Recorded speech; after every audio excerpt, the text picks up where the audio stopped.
Hello, everyone. It's Friday, and we're here to rank some 8-bit Nintendo games once again.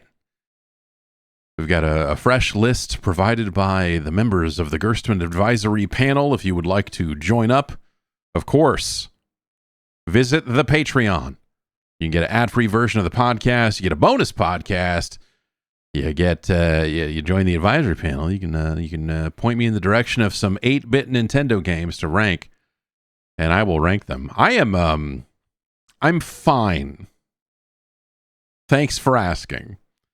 I went and got shots yesterday. I decided, when you're filling out the form to make your appointment to go get, flu vaccines and all that stuff, they give you a big long list of things you could get shots for. And I'm looking at it and going like, yeah, man. And it says you can pick up to 3.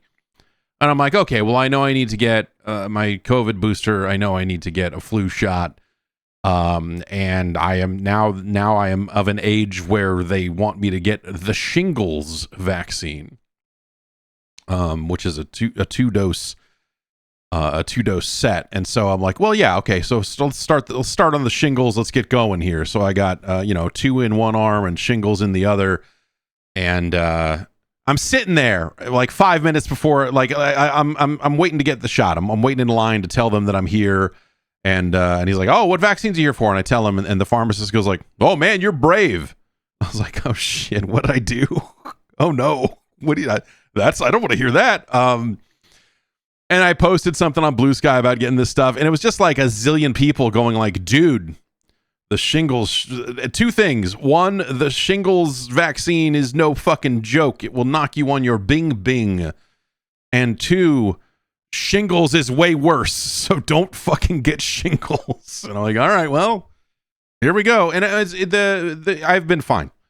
Generally speaking, arms a little stiff, but like nothing, I don't know. It was like, on top of that, the baby had a really bad night last night. There was a fire in the area, so I was sitting around listening to like dispatch, like fire command on my radio to see what the hell was going on over there. And it turns out when you listen to that stuff too closely, you start to get really hung up in the blow by blow of it, as opposed to the broad strokes of like, yeah, we're working on the fire, leave us alone. And you hear calls like, oh yeah, no, there's no planes tonight. And I'm sitting there going, what do you mean there's no planes tonight? What is this? Planes got a night off? You should probably have someone that shows up to fly the. I don't know. Whatever. It was fine. They had it out by like 1 or 2 in the morning or something like that. But yeah, so it was like all that stuff added together, and. I took a bunch of Tylenol and drank a bunch of water, which was, I figured it was going to be, that was what the pharmacist told me when it was all done. I was like, yeah, I figured as much. And I've been pretty much fine, which then as soon, then everyone immediately transitioned to, oh, it's the second shingles shot that gets you. And I'm like, oh, great. Okay. All right. Well, so in somewhere between 2 to 6 months when I have to go back for that shot, that'll be the one that kicks my. And then I don't know. There's another one for pneumonia that they're saying, hey, you should get this. Which that's the first time I've heard that, but I don't know what the I don't know what the deal is with that. But whatever. It's been fine. I had like an itch in the back of my throat at certain points last night, and then I was hot, but also I couldn't open the window because it was smoky outside from the fire, and so yeah, whatever. Who knows where the sleep deprivation stops and the like vaccine side effects start, right? I don't know, whatever. Anyway, good to be juiced up, because sounds like some of that shit is fucking pretty bad this year. Let's see, we got 601 games on the list. This is looking right. I had to adjust Windows. They updated Notepad again and added like a new, like, Notepad is for plain fucking text. I don't want italics. I don't want H1 font size. I don't want anything. Like, they keep adding like extra bars and buttons to it. It's Notepad. It's not like, give me WordPad back if you want that horse shit.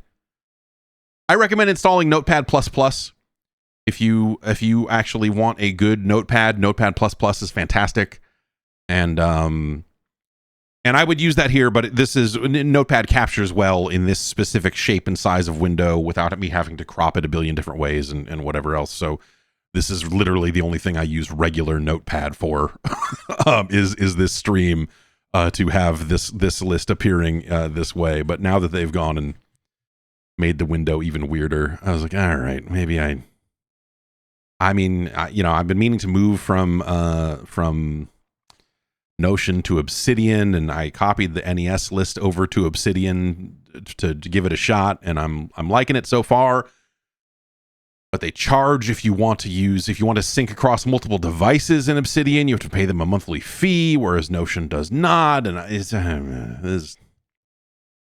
a series of minor annoyances. My mere existence. Let's get to it, shall we? First up, it's time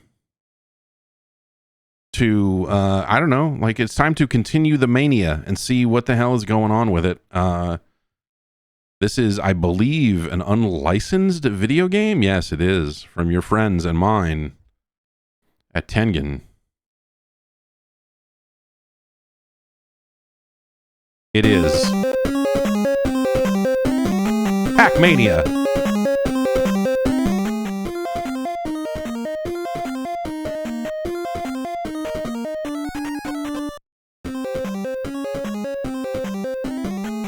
This is a weird game. This came to arcades, at a time when Namco was like trying to figure out what the hell to keep doing with Pac-Man. We'll start at Blocktown. Jungly Steps is unselectable. Don't come in here thinking you're just gonna pick Jungly Steps, you maniac. Let's have fun with Pac-Man. Let's go to Blocktown. Also, by the way, welcome to Pac-Man's world. It's like Scatman's world.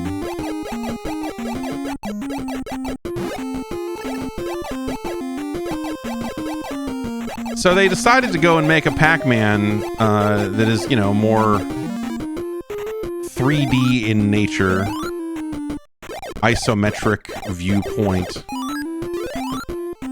and make it so the screen has to scroll and all this stuff. And,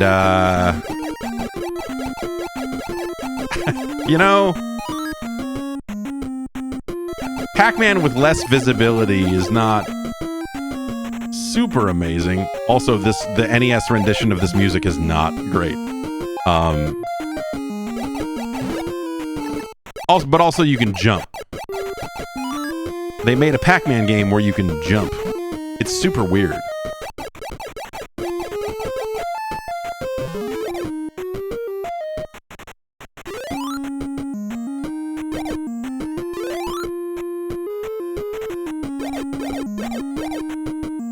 And so, like, conceptually, I feel like this game is, like,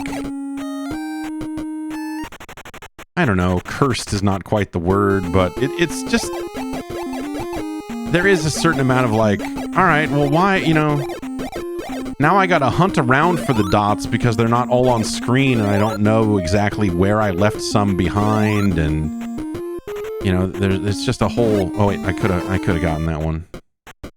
But you can, like, change direction in the air. You have, like, weird air control.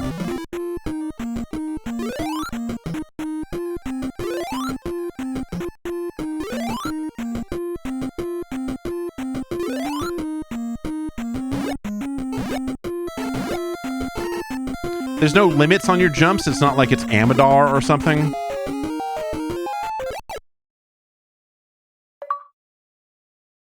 Let's go to next world. Ladies and gentlemen, it's the Pac-Man Theater.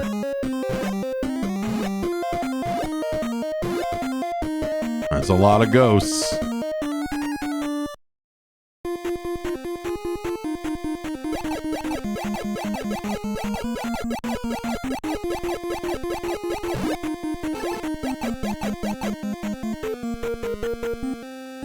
And so these are the tunnels.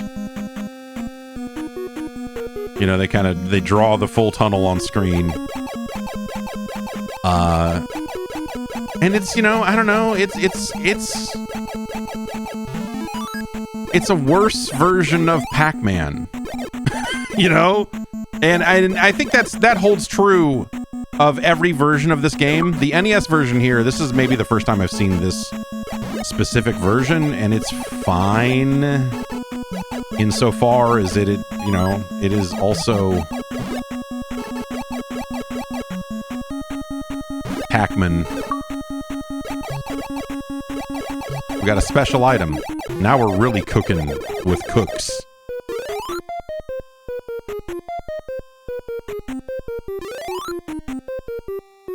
No, not gonna risk it. But it feels like here you go. Here's Pac-Man with like less tactical information than you had previously. Even in that case, where it's just like, oh, the ghost just blinks super fast. Like it used to be like, oh, well, in the early levels of Pac-Man, they blink, what is it, like 5 times, and you can kind of prep for that.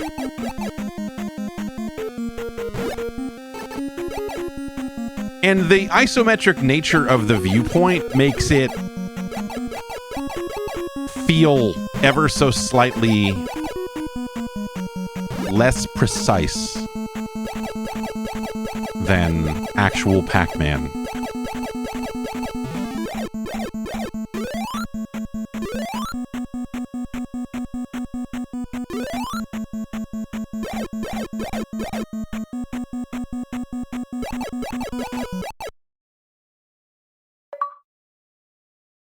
Let's try next round.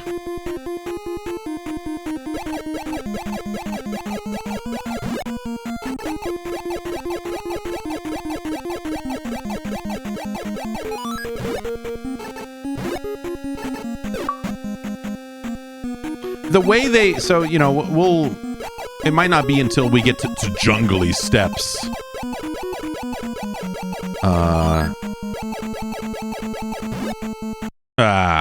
I thought I could maybe snake my way into the fruit zone while still in the air.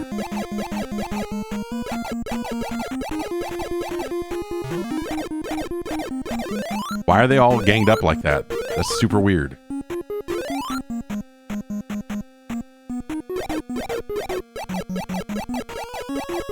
Ah, there's a 5th ghost.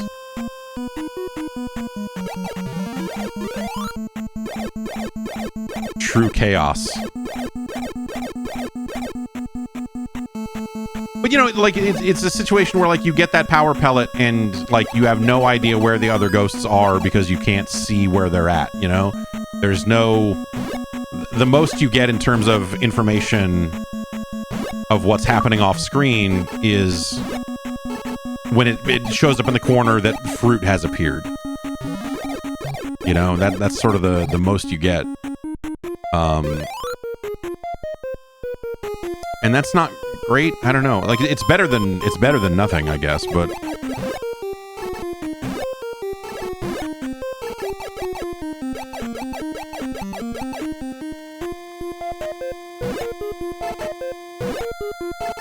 you don't get points for jumping ghosts or anything like that. It's just purely a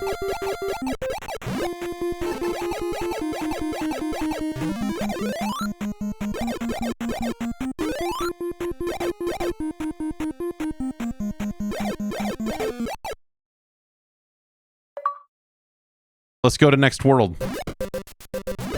Here's where the action is. Funky's at play. When the Funkies are at play, Pac-Man go away. Everyone says that. So now the thing we have to contend with is that ghost will always jump when you jump. And he only jumps when you jump.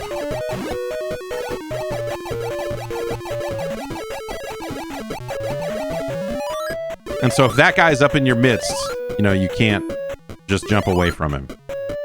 Which is, fine, I guess. I don't know. But that's the way they try to nullify how powerful the jump in Pac-Mania is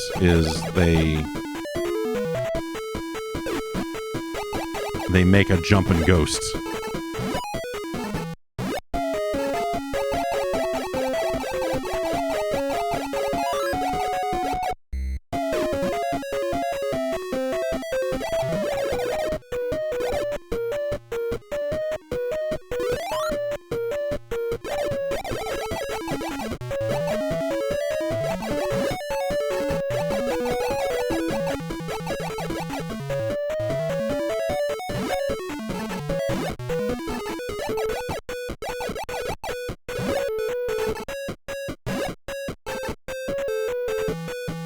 It is kind of interesting that when they, you know, expand what is, you know, meant to be the tunnel that wraps between things a little bit, is that the levels start to look weirder and weirder as a result. And you're like, wait, how, you know.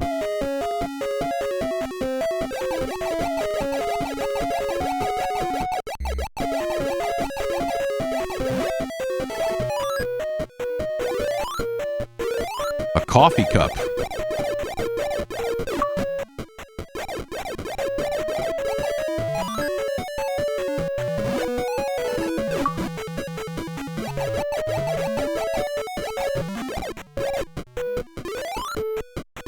All right.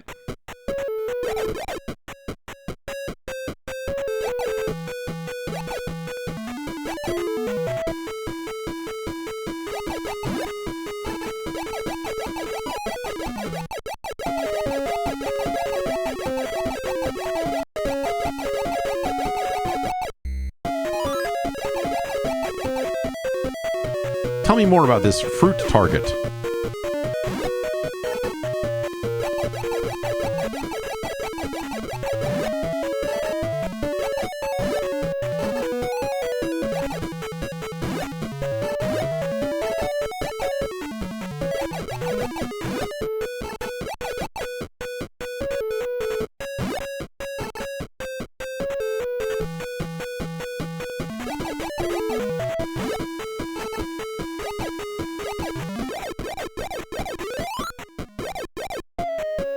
You know, sort of interesting that they will occasionally try to like change direction on you too as you're jumping, because, you know, if you're counting on a safe landing and they reverse course, like that could be, you know, detrimental to that. This is a fine version of this game. Uh-oh, jungly steps. We made it. It was unselectable, but now we're here. Oh, God.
I feel like I should get bonus points, or at least a retro achievement, for eating a jumping ghost in the air.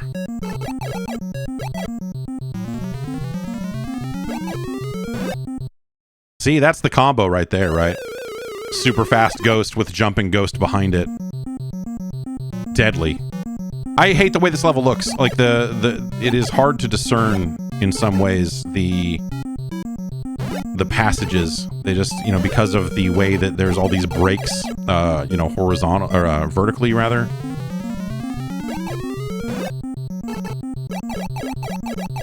Like, it just looks fucked up. Yeah.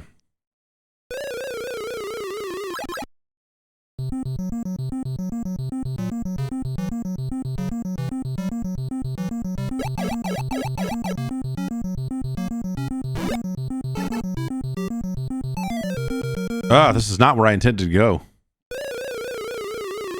Okay. I think there's just one more dot. We just gotta get up there and get it.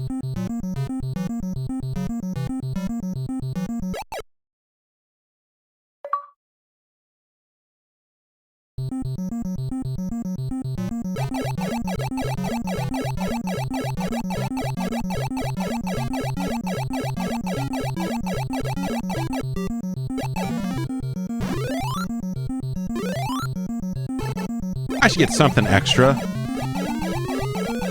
for paying close enough attention to know that that's a jumping ghost even when they're blue. But also, yeah, okay, yeah, man. It ramps up in difficulty pretty quickly. I mean, that's like, what, level 6 or 7 or something like that. And, you know, more jumping ghosts. So as for as overpowered as the jump initially feels, they do eventually mitigate it. I'd say, like, pretty well.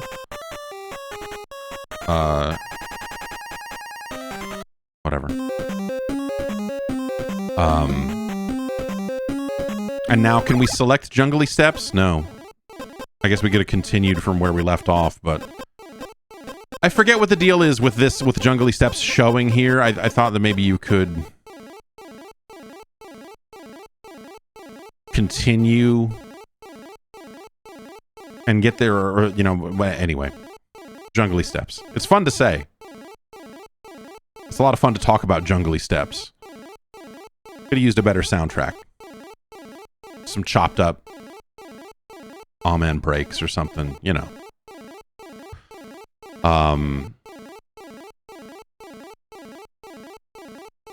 This is a totally acceptable version of a game that I think is really, like, I don't know, like Pac-Mania, right? Like, the very nature of Pac-Mania, I think, is largely superfluous.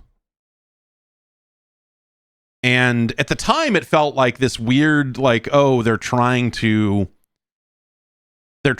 find a way to keep Pac-Man relevant at a time when it's clearly not, you know? Like, the initial run of games had run their course, like to a ridiculous degree, right? You know, you get Pac-Man and Ms. Pac-Man, everyone's happy. Super Pac-Man, I thought, was a fucking awesome game at the time, and I think it's very difficult to go back to in some sense. You get to, like, Pac and Pal, and then you get, like, what, Baby Pac-Man, and then, like, it's Junior Pac-Man. Like, there's the Baby Pac-Man is the one that has the pinball machine in it, I believe.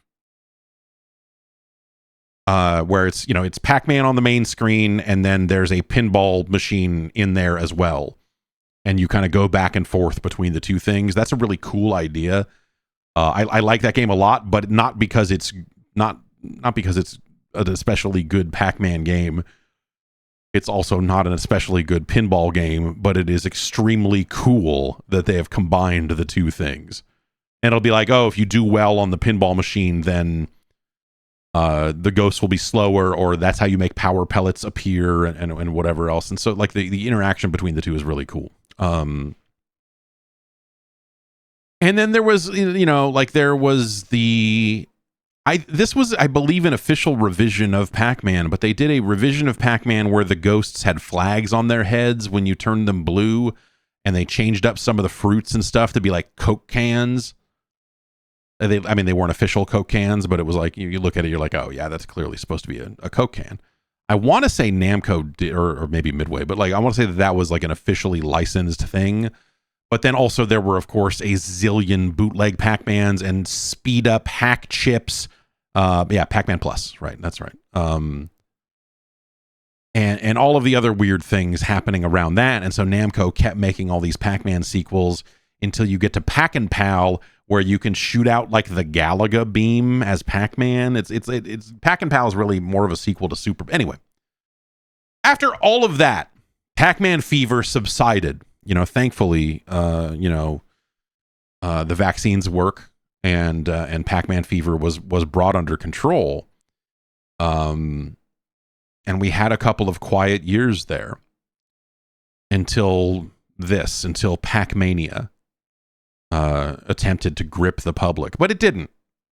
You know, by the time this game came out, arcades were not quite what they used to be. You know, like, it came out at sort of a weird time, and probably not a lot of people saw the arcade machine, and then the home ports of it. I mostly encountered this game on the Genesis because Tengen had sent out a copy, and so I had a copy of it.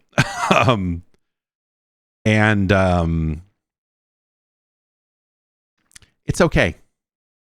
It's fine, you know, like, it's okay. Even in its purest form, the arcade version of the game, the nicest thing I could really say about it is, like, it's fine. Like, you could do a lot worse than Pac-Mania. And so this version of the game, I think, is about as good as any, you know. It's a little flickery, and like there's the arcade version is a better looking game than this for sure, but you're really not missing out on much, I would say, from here to the arcade. All that's to say that I don't think that this is as good as Pac-Man on the NES. It's certainly no Ms. Pac-Man, which we have here at 196. But then we have the Namco version of Pac-Man way down here, which was a worse game, but I would still take that over Pac-Mania.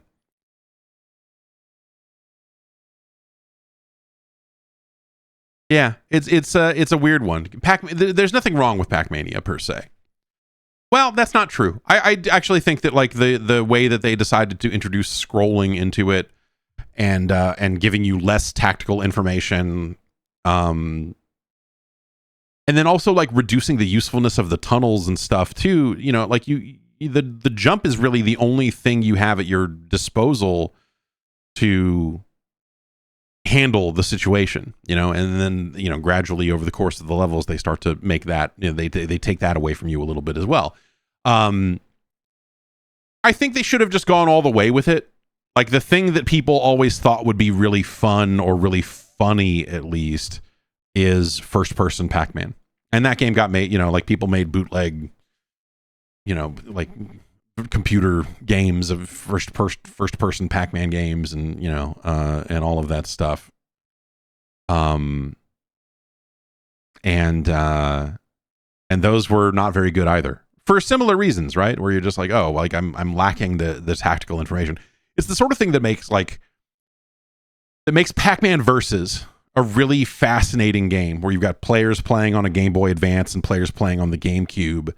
And the different levels of information that each player has based on, whether they're playing as the ghosts or the Pac-Man.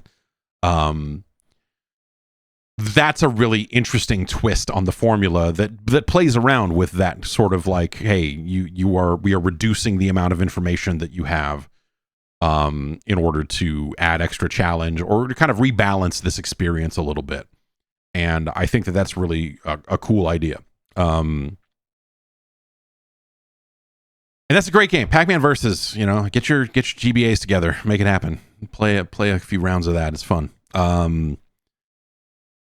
This just feels like frustrating. You're just like, where are the ghosts? There are, like there's no off-screen indicator. Like, hey, there's two ghosts over here. You don't get any kind of arrows at the edge of the screen or any kind of anything that would help with that. The levels are not so large that you absolutely desperately must have that information, because it's not like they scroll that much. Like you can find people, you can find the ghosts. It's not the end of the world, but I don't think they go far enough with it in either direction, and so it's this weird thing where they play around with it to the point that where it's like, okay, you've kind of just made the game worse, and the benefits that you've added aren't that interesting either.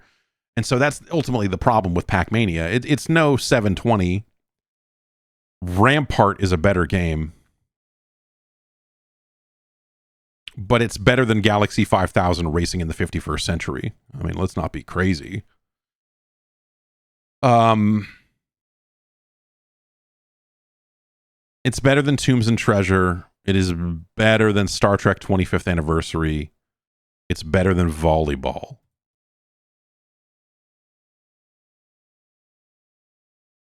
It is better than Flintstones, The Rescue of Dino and Hoppy. It's better than Castle of Dragon.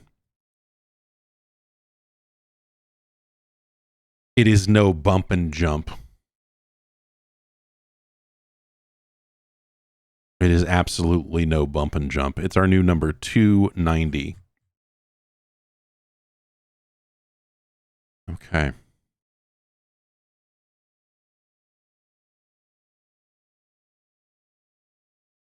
Oh, look at that. Obsidian, when I add a parenthesis, Obsidian adds the closing one automatically. Look at that. Saving me time.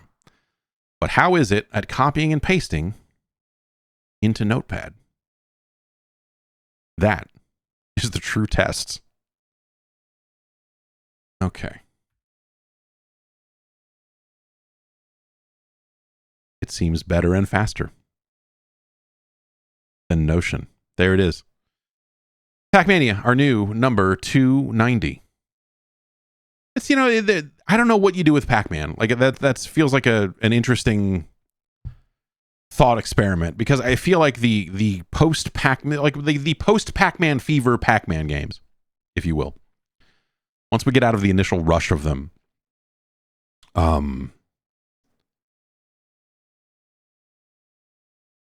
there are a few touch points over the decades of like really great solutions to that problem that really turn Pac-Man on its head in some cases. You have like Pac-Man Versus, you have Pac-Man 256, and you have Pac-Man Championship Edition DX.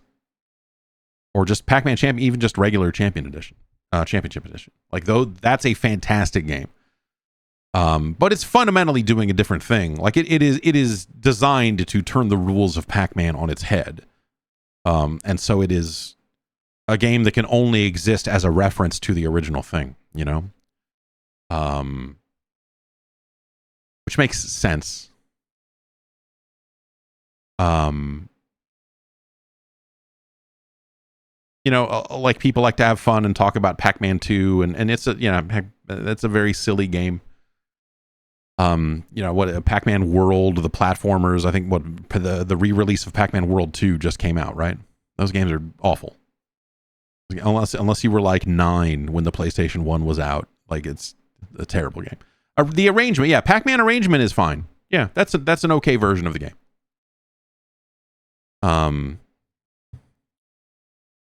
But yeah, you have these moments over the years where people like really sat down and came up with a really cool way to, you know, remix Pac-Man. And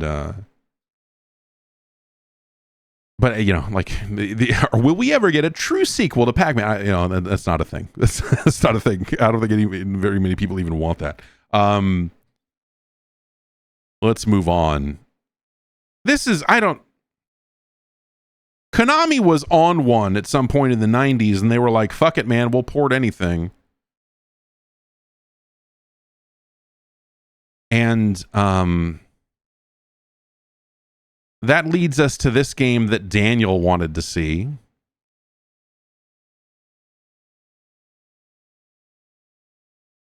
It is King's Quest V. Absence makes the heart go yonder.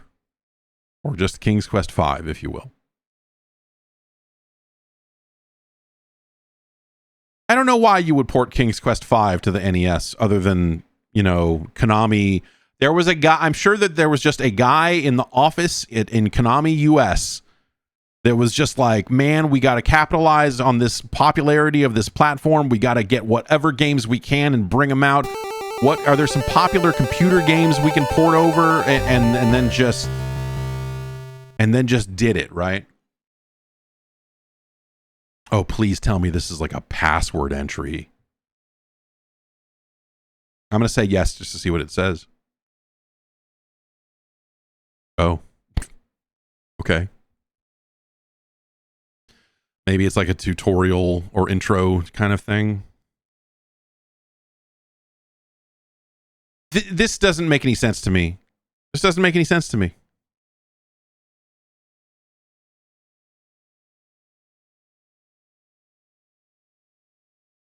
Except for from a business standpoint of like, you know, the King's Quest games were very well regarded, and the NES was very hot. And so you had a lot of, you know, reasons to just like get as many games on this platform as possible because they were all selling, baby. Okay.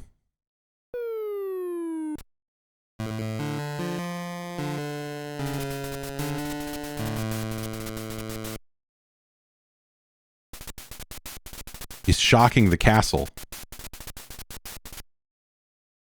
Like that song. Shock the castle. Shock the castle.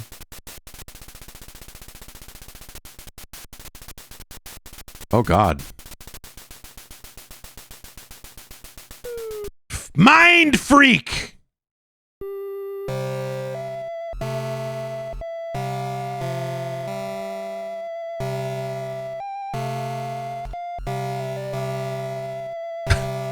Oh, shit, he says. Oh, I mean, he says, oh, my castle. Oh, my castle.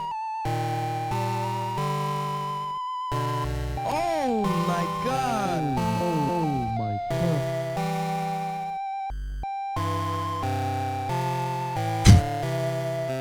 I mean, I guess if you, like, ran around the corner and found an entire castle was gone and an owl told you what was up, you'd be like, all right, yeah, yeah. It's as believable as anything.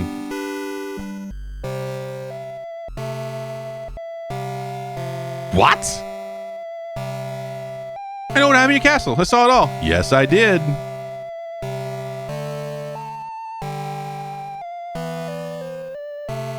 It was the powerful and evil wizard Mordak who did it. I just happened to be visiting with an old friend when I saw him materialize out of thin air. Thank goodness he didn't notice me.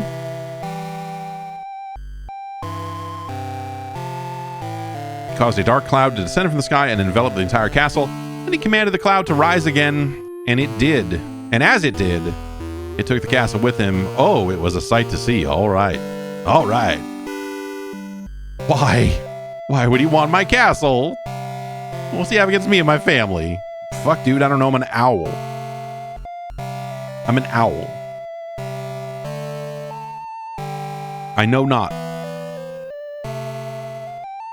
My employer also happens to be a wizard, which is why I recognized how convenient. My employer is a very good wizard. His name is Crispinifer. Well, we all call him Crispin for short. The only problem is, you see, is he's old. Okay. I don't know. Hey, what else are you gonna do? You gonna talk to a wizard about it? Or are you gonna go, I don't... This is where it's too much for me. You want me to go talk to a good wizard who's old? Man...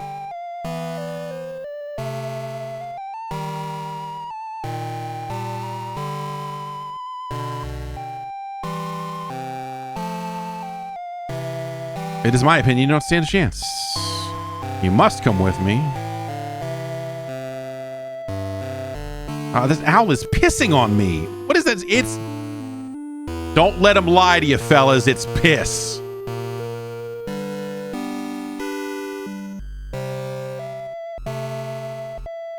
And it's awesome. What, Oh, just some old leftover fairy dust I've been carrying around. You're an owl. Okay, that's fine. It'll help you to fly. You can follow me to the land of Serenia, where Crispin and I live. It's much too far to walk, you know. I think the fairy dust is still good. Smells like gasoline. Follow me!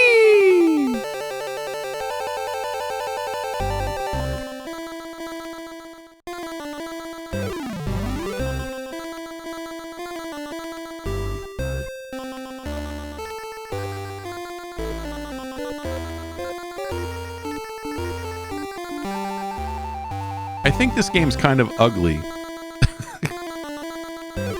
I don't have a good comparison point for this. I was a Lucas guy. I'm not a Sierra guy. Never was.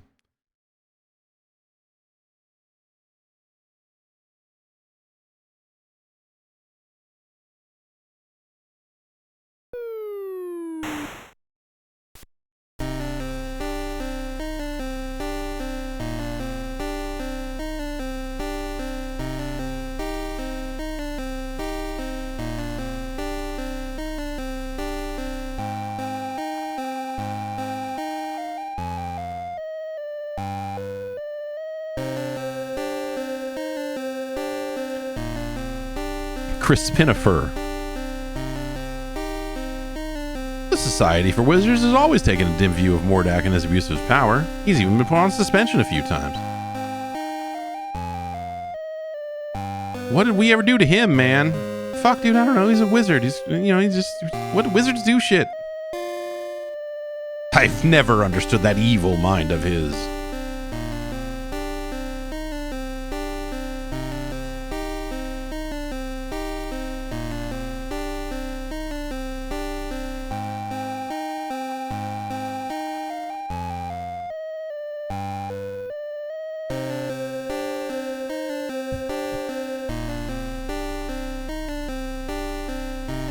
Most of my wizard stuff is pretty old. Let me look at my wizard and stuff.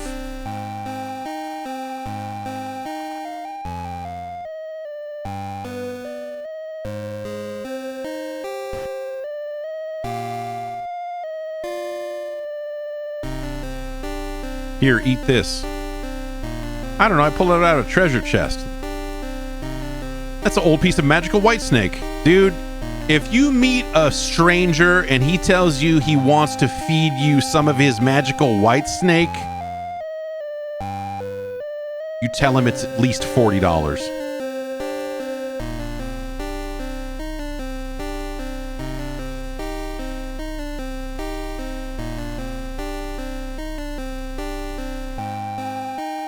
I can't, I'm sorry, I'm stuck on magical white snake and I need a minute here to... Okay. With it, you'll be able to communicate with the natural and animal world. I don't know, maybe that'll help. What? Here's my old wand, I don't know. You should know that wands are like pets. Treat it with care and respect. Alright, first you're force-feeding this white snake down my throat, and then you're like, now here's my wand. This is... hot stuff.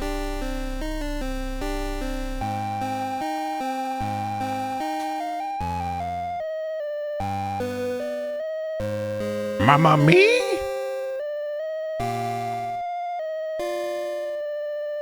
And don't be wasting your time coming in here. I'm not going to be here for a little while. There's an emergency I have to attend to in a neighboring land.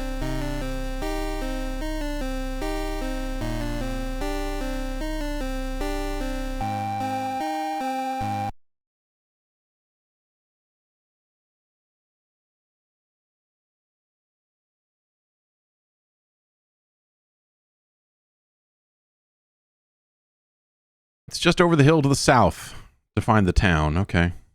So we have like direct walking control here. It's not just point and click stuff. But we do hit B to open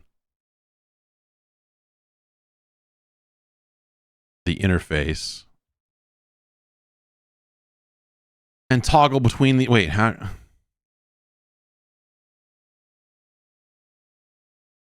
If I hit select, it goes over to this.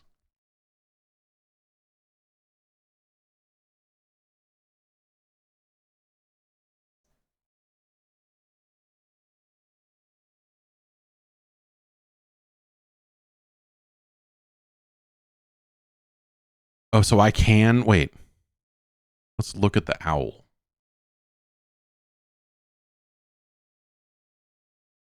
Okay. Just make sure that we have the hang of these controls before we go trying to...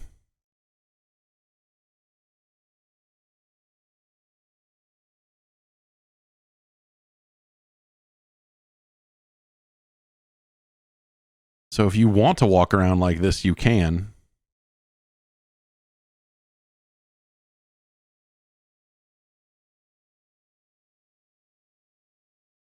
And then the far left gives you the direct control. Okay. Okay. Well, let's ignore the instructions here and go this way.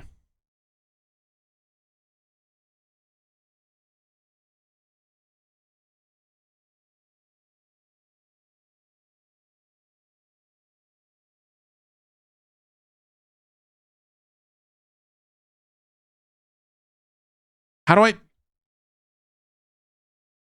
Oh God, how do I make this interface go away? Do I have to go over there to get walk control? I can't like button press out of it or something? Like Okay,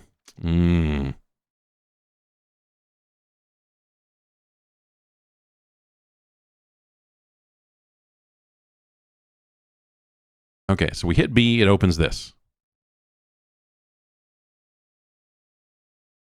And then we can hit B to cycle through these three things and then it will close it. So it looks like if I hit select, then I get like the full menu. And then the B button menu is just like going to be B with, no, because select brings it over there. And then now I'm in full.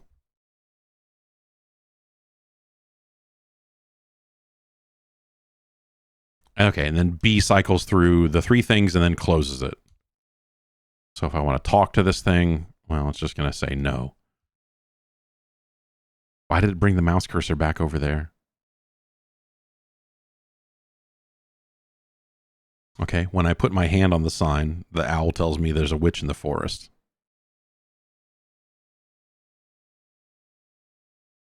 Watch out for snakes. It's okay. I ate a snake earlier, man. Let's talk. Can we talk to the snake? The snake looks at you, does not answer. Okay.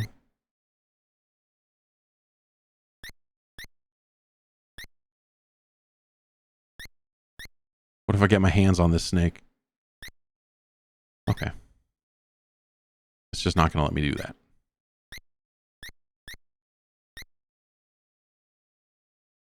So we'll have to find something to contend with that snake, I guess, to go that way. Oh, this is fun. Like, you know, if you had like a shortcut, like hit A near a door to open it, or, you know, just some kind of thing that would prevent me from having to go bop, bop. Is this, I mean, nope. Okay, it's locked. It's locked with a heavy padlock and can never be opened. That's handy information for a game to give you. Like, dude. Or is it a misdirect? Tricky. What does this game have? Is the M memory? Let's find out. Okay, there we go. Oh, no.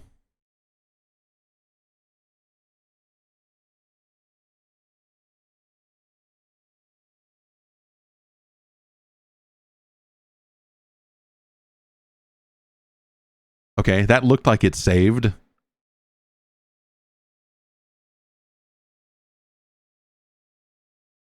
Okay, that door opened if I just pushed into it, so at least there was that.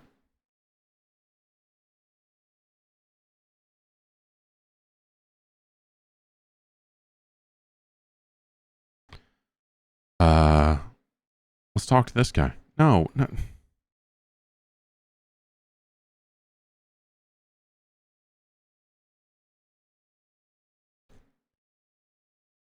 Those custard pies look awfully good.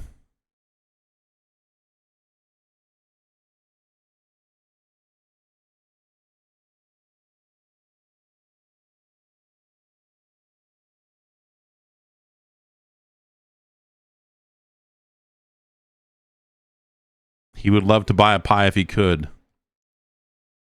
It's the problem with being the king, man. The Baker brothers seem to have a pet.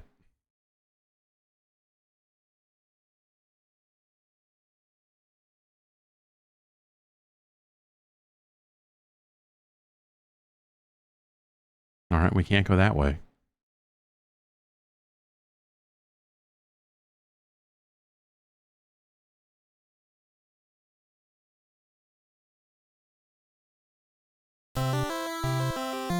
Hey, some music. We found some audio.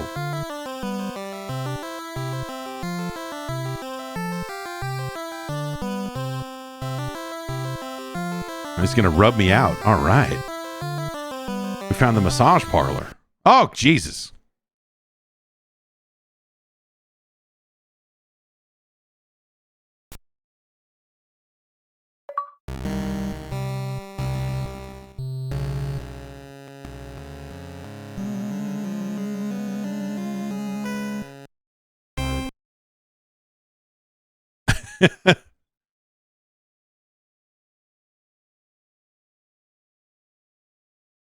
This is a bad experience.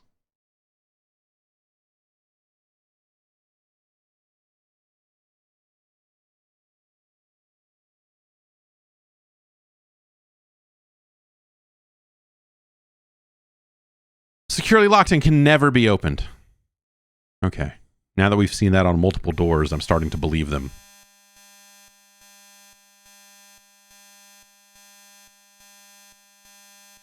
This is the noise they chose for, I guess, bees. I assume bees.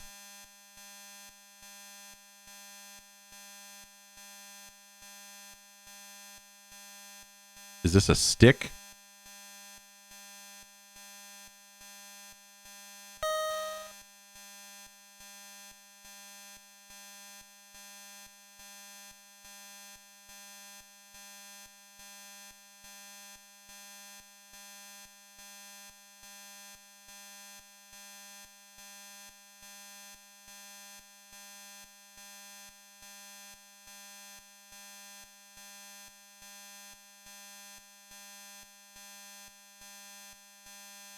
Why is this the audio? Why?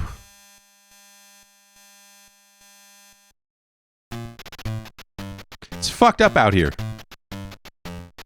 But at least there's some music over here.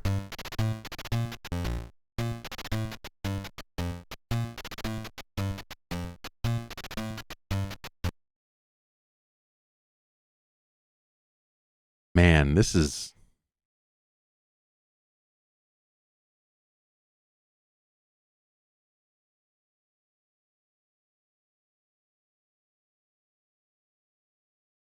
I'm a king, man. I don't carry cash.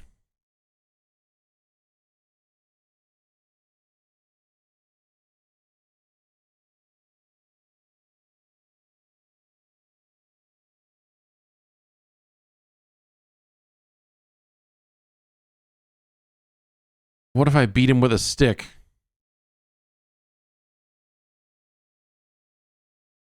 No?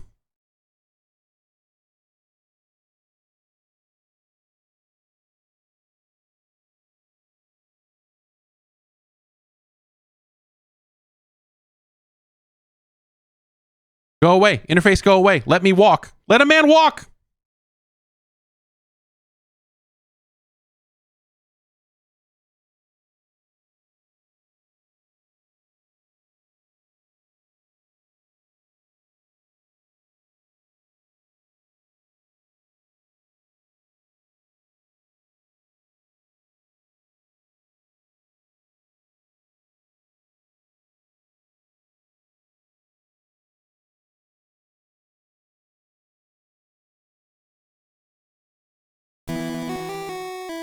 Oh, fuck.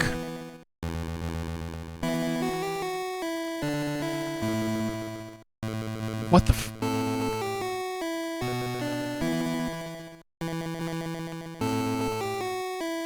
A graceful weeping willow tree grows by a small pond created from her tears. In a branch-like arm, she clutches a beautiful harp. As a child, what a cherished toy. Hey, what's up, tree?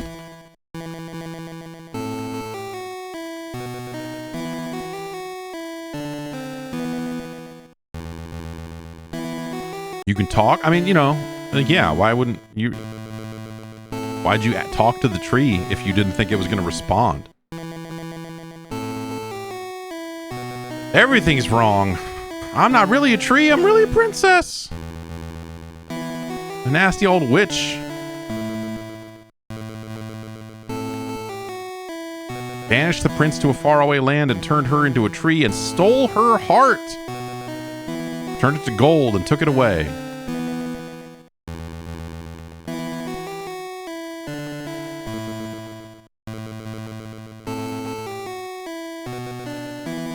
Okay, good to know.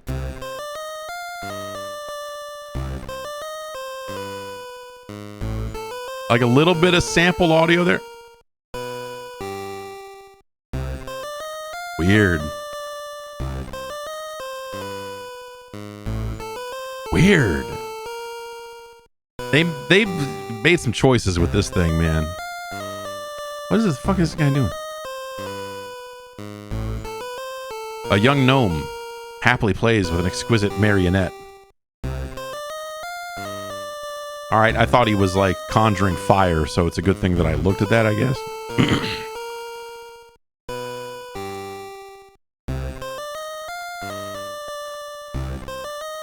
It's grandson, come on, I made it for him.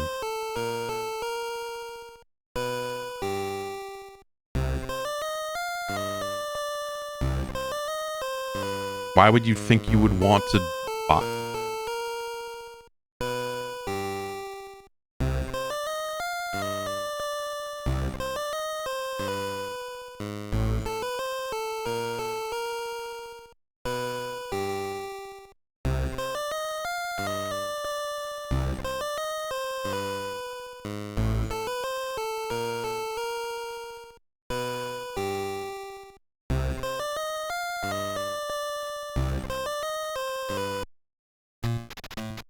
Right.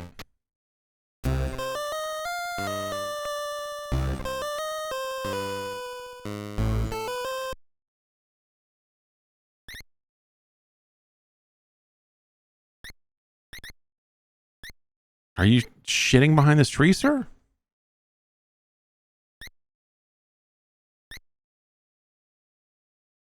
A sad and confused, dashing young prince. Oops. Oops. No. Let me cycle back. No, I pushed B. Like, the responsiveness on this is bad, too. And so you're inclined to hit B too many times and cycle past the thing you want to do on the menu.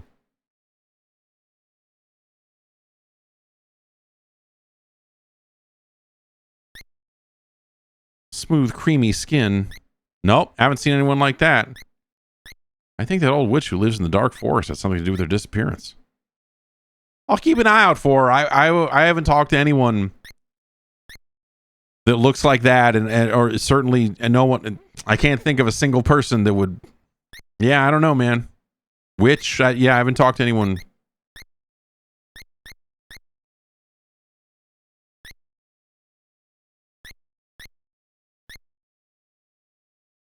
Why wouldn't you just? So what we're learning here is that this Graham guy is a fucking moron.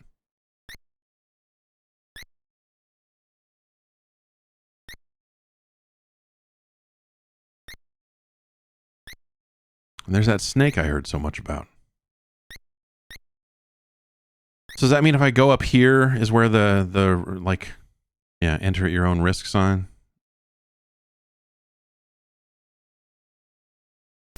Okay, and there's that. So I think we've mostly explored the current play space.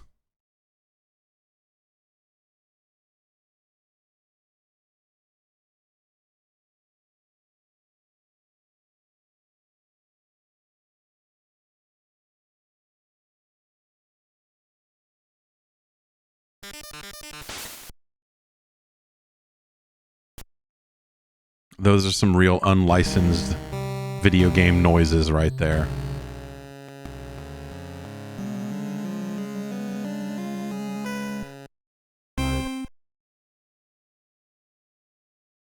This is an unpleasant experience.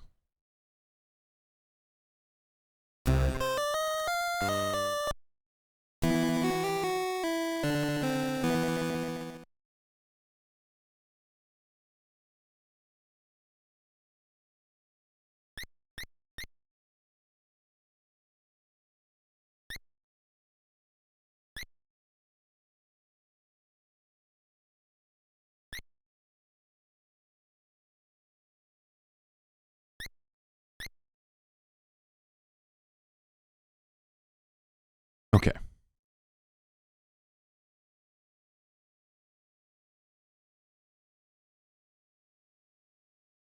Select, and then we move over to the big M, and then we go to save, and then we go to file, and then we pick the file name we entered earlier, and then we hit save again. There. This time I'll try to go right.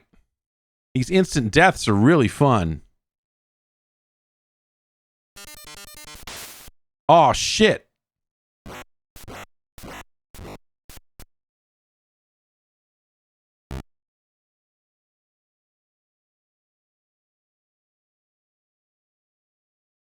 Now, was the...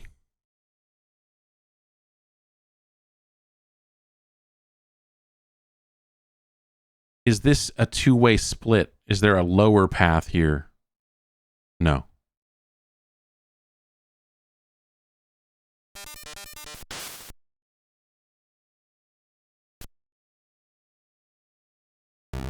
Okay. So I'm thinking maybe I don't have whatever I need to be here yet.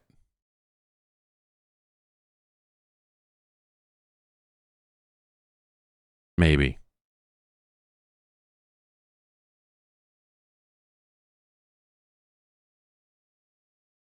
I don't...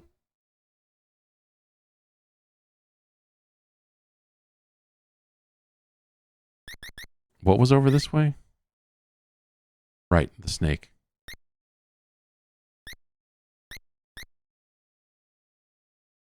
What if we go on the other side of the water here and go... Oh, it's just this. Right, okay. What's to the right?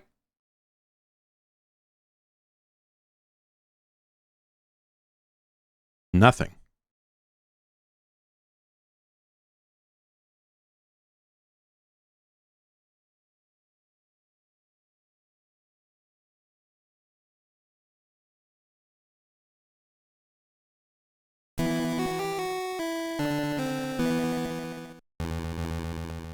really good harp music you're playing. Oh, there's a character on this screen, so everyone walks and moves slower. This performance stuff is not great either.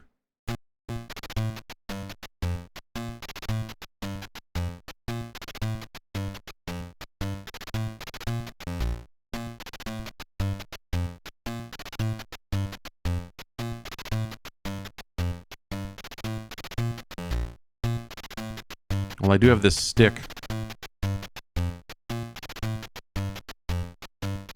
All right.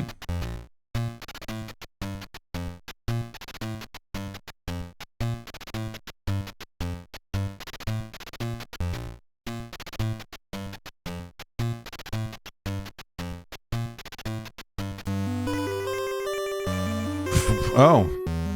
Yeah?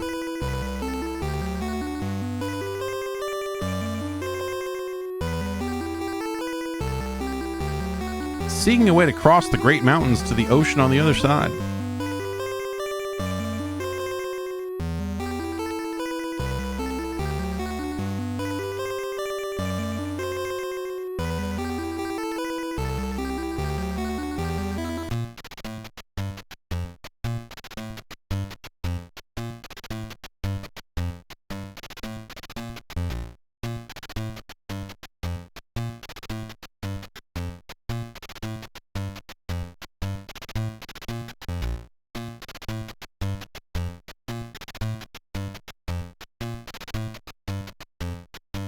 Well, the dog went this way. Maybe there's...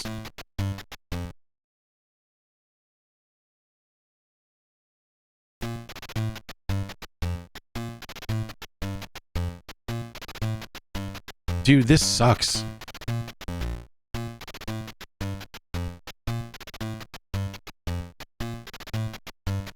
Like, in a sense, it's kind of interesting that they did this at all, right? But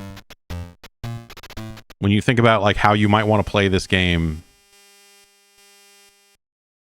as well as, like, this is not how you want to play this game. Because by the time we're getting... I mean, these games talk to this point by now, right? Like, this probably had spoken dialogue on... If you had a sound blaster and not just an ad-lib gold or something fucked up like that, I bet the DOS version of this was just fine.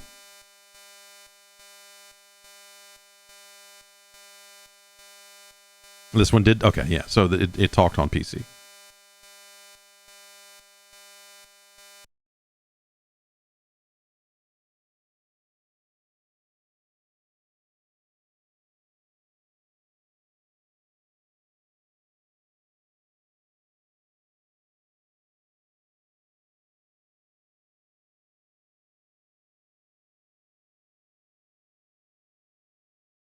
I mean, that dog just ran off, and we just met a guy who was like, "Oh, I'll help you if I can. Don't go." Did I miss something that he said? Like, I don't think he said anything that was, like, necessarily relevant to our adventure, other than that he would help if he could. We've got this thing, but I don't have any money. I don't have my stick anymore. I got a magic wand.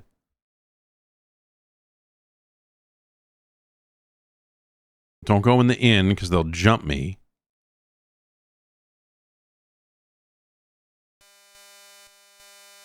And we've got this screen, which sounds like the end of the world.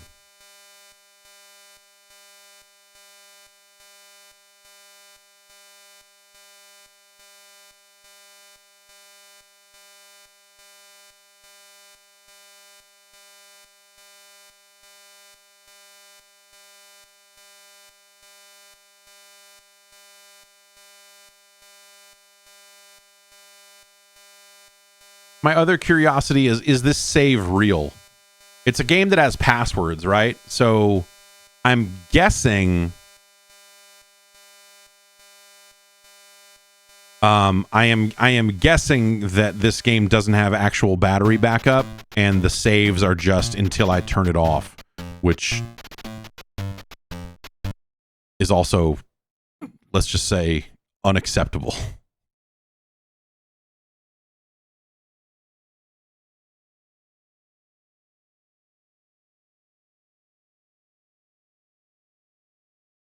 do we really have to pixel hunt without even a fucking mouse at our disposal? You know.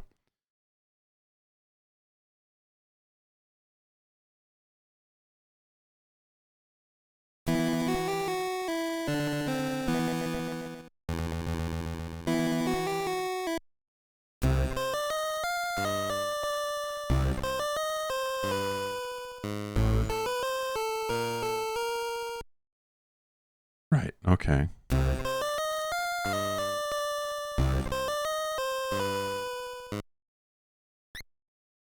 And that's where the dude was.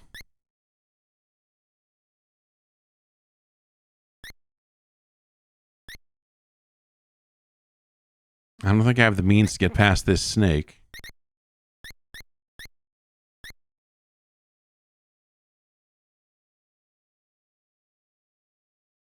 Ah.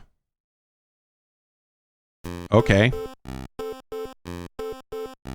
We found a way into a town.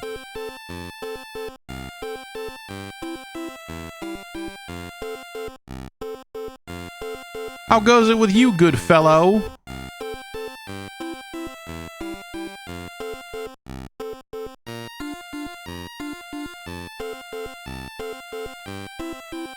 Speaking of wagons.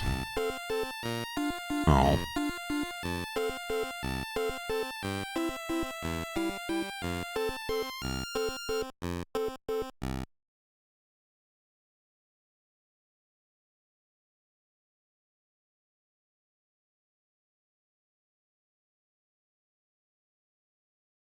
With this material, I can make you beautiful shirts.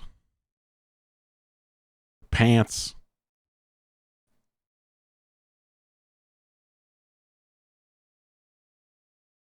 Dude, I don't want to do this at all.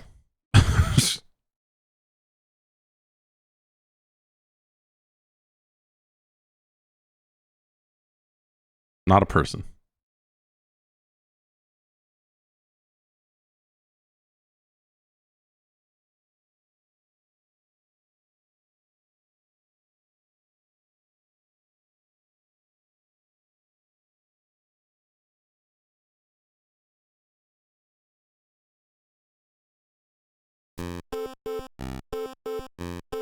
A glowing pixel on the ground.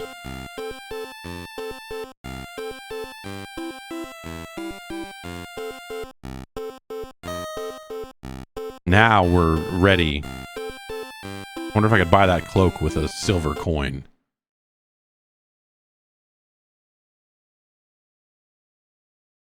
Some kind of weird puppet store.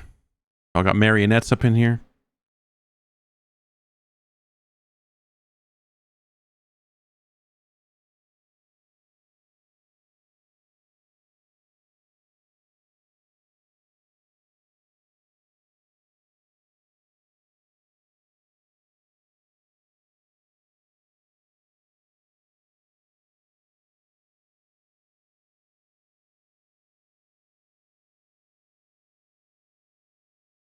Oh, can't talk to the kid, apparently. Okay. Okay.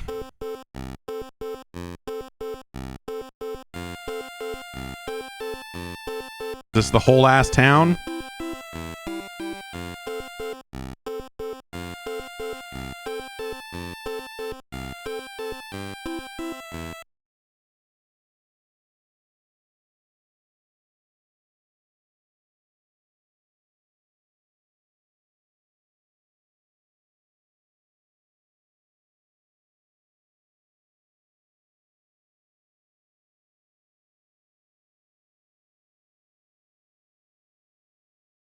Okay, so it doesn't let me talk to him. Maybe I just pull out the inventory.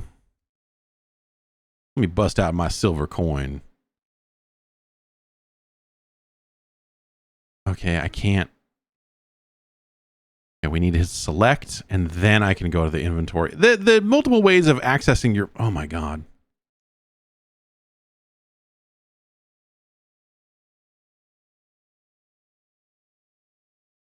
Wait, how do I get... Wait.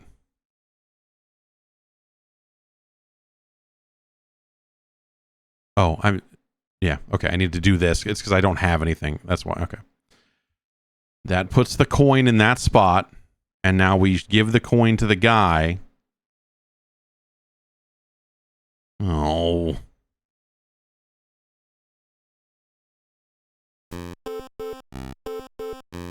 Okay, the only other person... Wait, is this a... Is that a door? Yeah.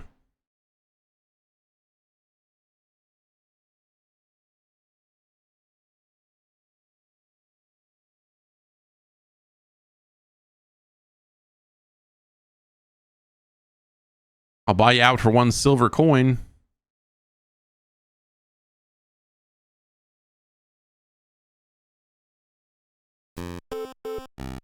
The fortune teller was talking about money.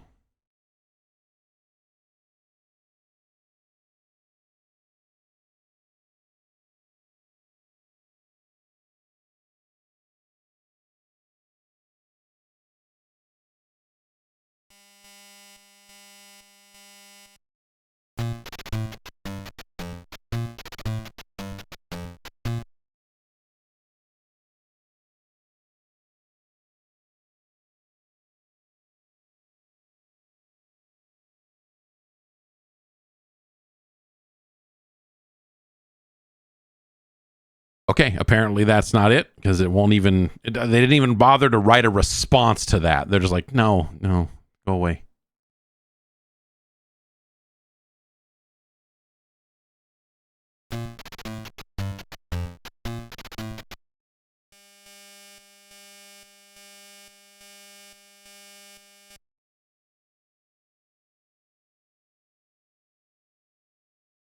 There's a reason why they stopped making these games, you know what I mean?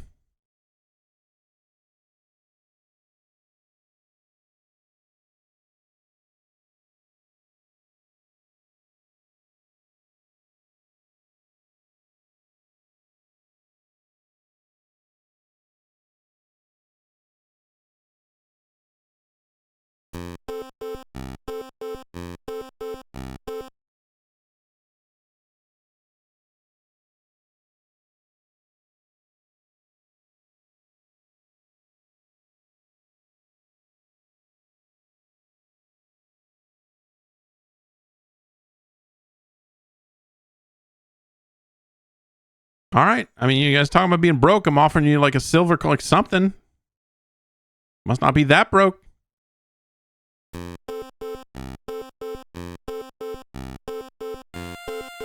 then this was the toy shop.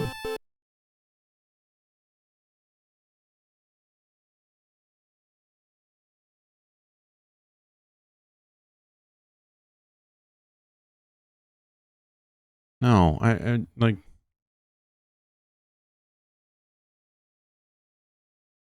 Maybe I got to try to take... This looks like color palette wise that maybe it's a thing. No? Okay. How about that part there? No?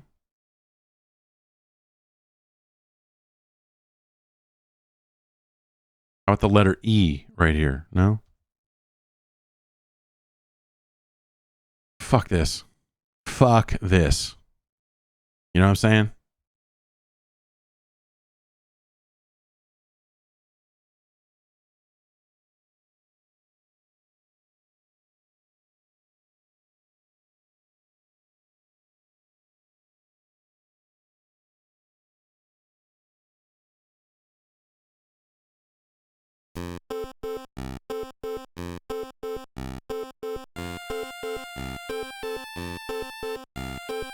Okay.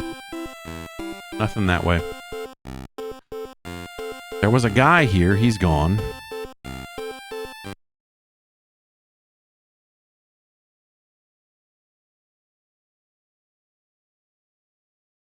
Oh, I'm right. Maybe I can buy a pie.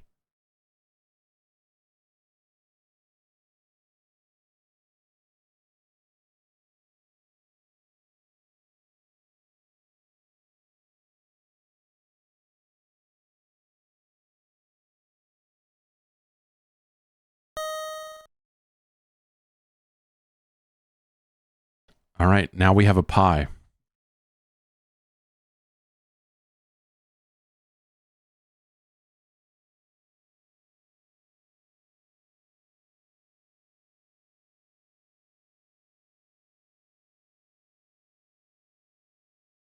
Who would want a pie? It's a sweet custard pie. Maybe the bear? Maybe that we would distract the bear with a pie?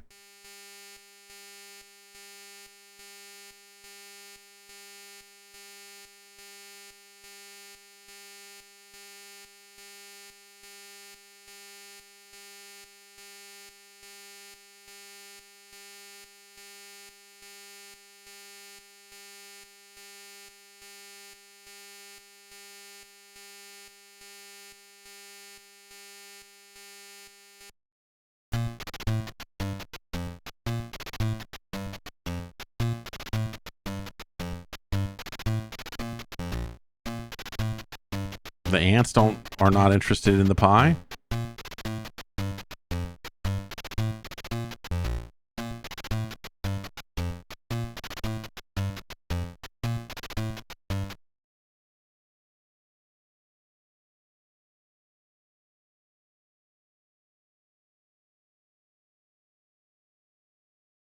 Nope.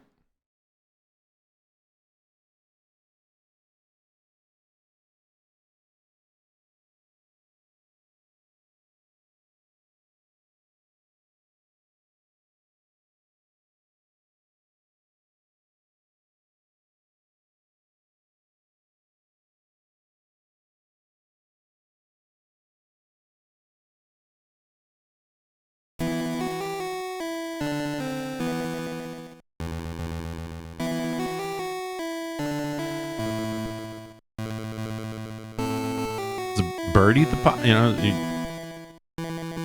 you want the pie? No? Okay. All right, I've just got one more test for this game.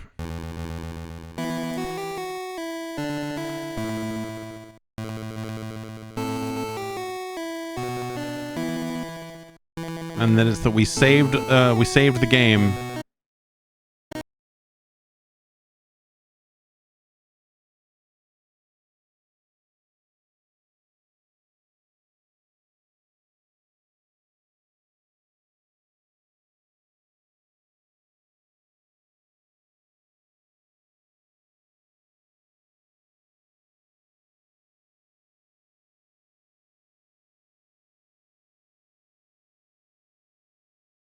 Come on now.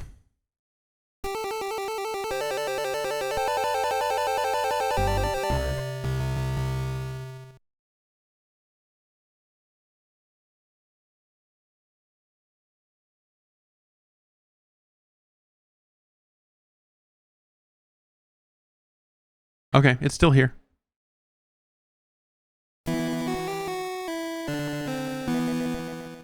On a restart, though, is that...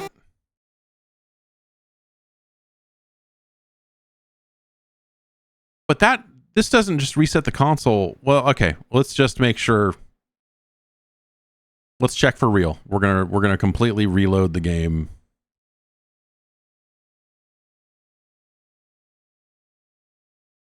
Because I don't believe them. Because otherwise, because why would it have passwords?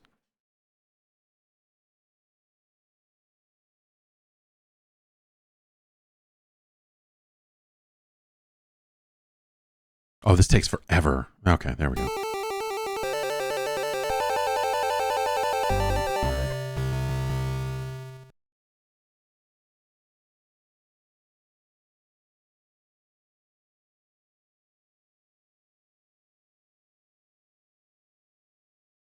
Yeah.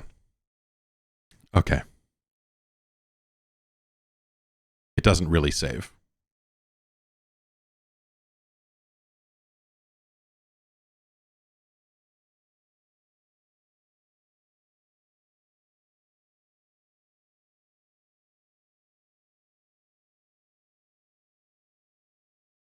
Which, you know, okay. Couple things there, right? One, good that they put in like a makeshift save system to keep you from having to enter passwords or write down passwords until you're ready to end your session, right?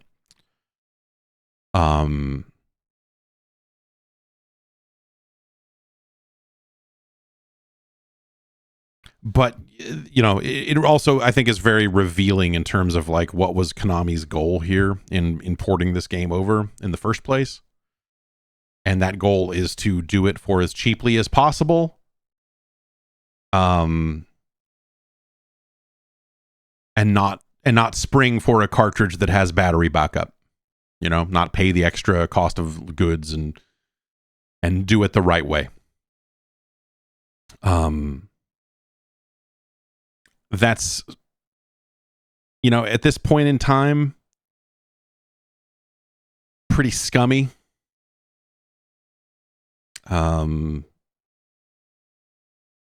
don't really again, I don't have a ton of reverence for King's Quest to begin with, and I enjoyed some of the Space Quest games, and early Leisure Suit Larry was, you know, a very specific flavor of thing that was worth seeing because I was 13.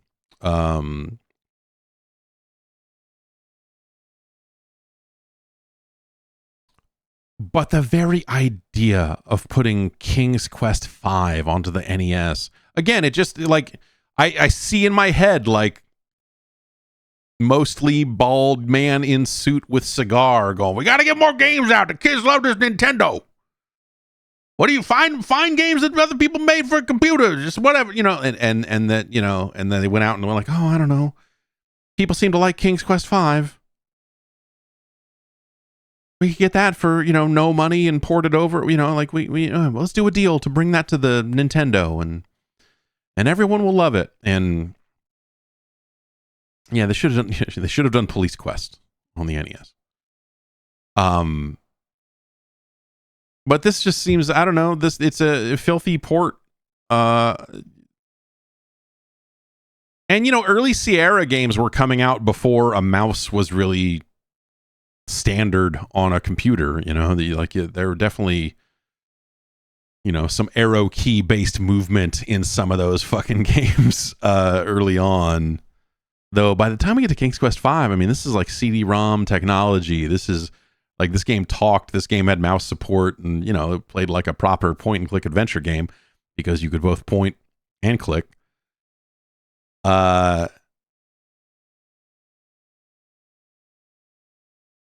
bet this also came out in an era when there was a non-talking version of this game, right? Much like Day of the Tentacle. You know, you can get digital audio if you are so equipped, but if you don't, then, you know, it'll still show you the text, right?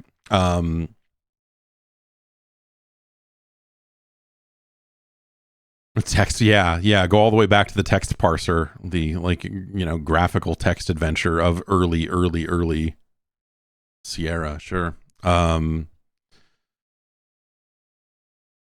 Just typing in "pull dick out of pants" over and over again. I'm going, why doesn't he do it, man? Come on, Larry. I thought you wanted to fuck. This is this is just an ill-advised thing across the board. I don't, it's ugly. Like, you could try to make an argument of like, well, it's an ambitious adventure game to have on this platform at all. But no, like, that argument I think works for Maniac Mansion, where the interface is good enough for the game to still work and feel like you're moving. Everything here feels like it's just getting in your way. Everything is stumbling over everything else. The interface, selecting, you know, what verb you want to use, takes too long. Getting that menu to pop up in the first place takes too long. Like, it's a really terrible fucking experience. And I think they could have done a better job on that. I think they could have definitely done a better job on just the raw interface of this game. But when you get down to it, you know, having like, hey, we've got this kind of point and click adventure game on a system where the color palette is what it is. Well, whatever. I mean, I guess some people were playing these games in fucking EGA, right? I mean, some of these games came out in CGA, right? Some of them are that old. But goddamn, man, the standards of the NES render this game a failure on every level. You know, The pacing of the text boxes, like the idea that you're supposed to derive humor out of this stuff, you know, is just, it's a lot to ask of the player here. Too much to ask of the player here. I would rather play this game on a PC with like a, you know, with a PC speaker. You know, but also like this game is largely silent here, you know, and so like having a more powerful, in, you know, theoretically more powerful or capable platform than some PCs were at the time, I suppose, though we're really getting into that multimedia era. It's sort of a weird time on the PC right around the time this coming out, right? This sucks. It's way worse than Galaxy 5000 racing in the 51st century. It's way worse than Star Trek 25th Anniversary, which, you know, did a decent job of doing adventure game type stuff on the platform.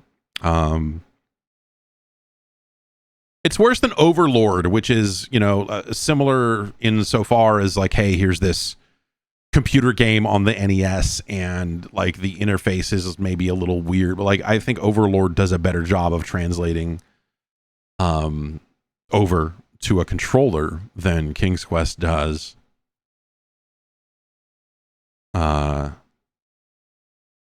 Yeah, it's no Puss in Boots Perro's Great Adventure. The Three Stooges is an interesting one for comparison's sake because it's another case of a computer game that ended up on the NES. Though I think, you know, in some ways the NES version of Three Stooges is better than most other versions because I bought a copy of the Three Stooges for the Commodore 64 and the disc was bad. And so some of the mini games in it simply would not load. And it's one of the few C64 games I paid money for. And there you go. Broken game. Teaches you a very good lesson as a child. You know, maybe don't pay for the games.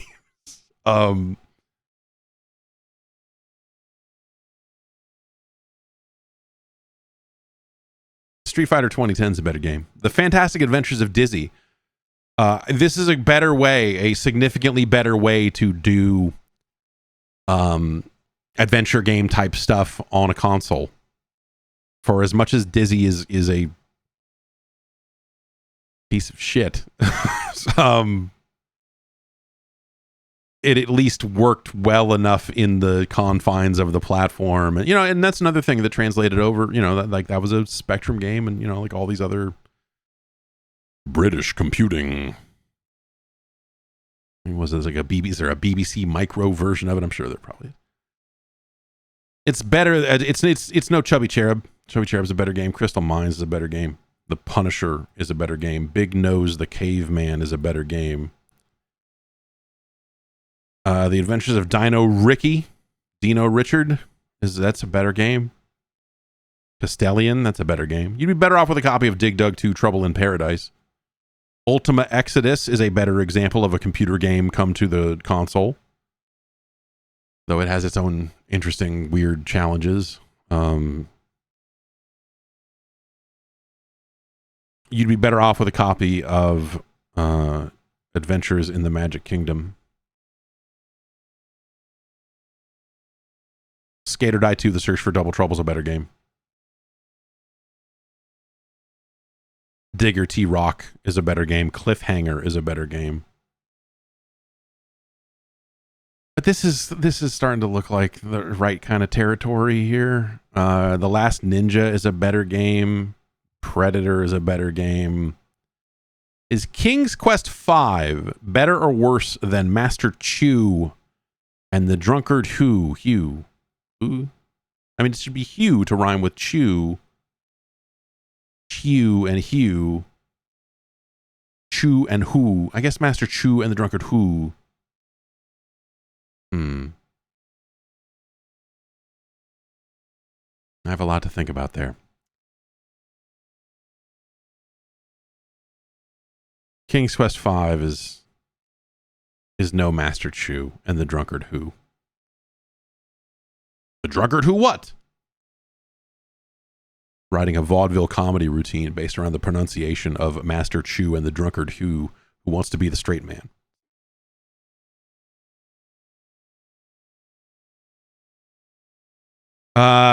This is better than Back to the Future 2 and 3. It's better than Videomation. Is King's Quest V better or worse than Who Framed Roger Rabbit? Hugh framed Roger Rabbit. It is worse, but it is better than Videomation. It's our new number 524.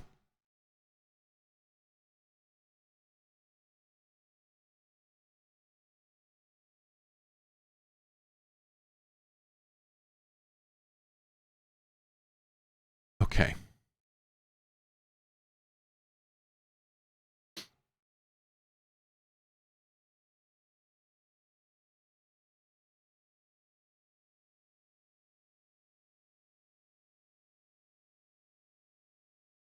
Where'd that go?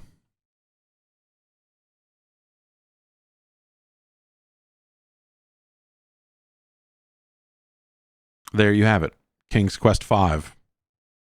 What the fuck, dude? That's all what the fuck, dude? Again, it's just the, like that game stinks of a business decision that had, and the lack of battery backup, I think ends up telling part of that tale too, of just like, you're left with a feeling that was probably done as cheaply as they possibly could, and there's probably a better way to do that game on the NES, but they did not find it. Next up, Anders wanted to see this game. I thought that this was going to involve flying, but I don't think it does. It is called Loopz.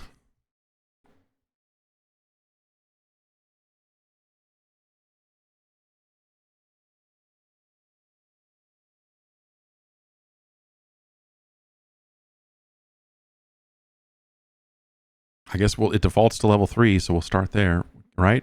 Am I starting a game?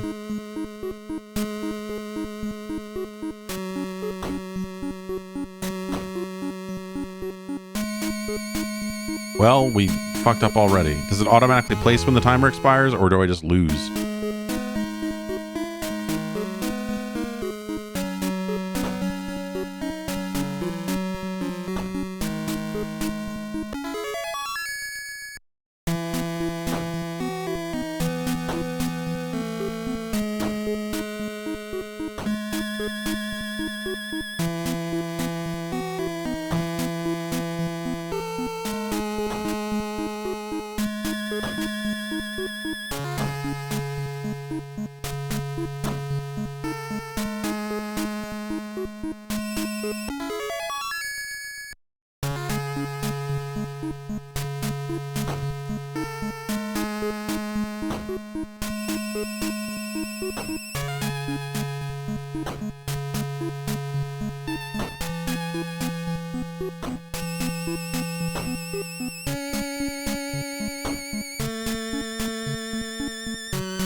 Well, this simply will not do.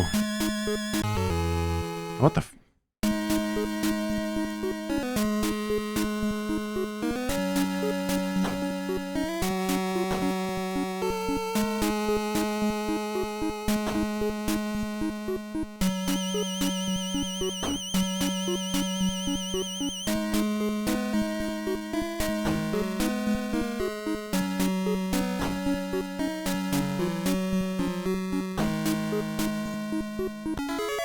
Exactly how I meant to do it.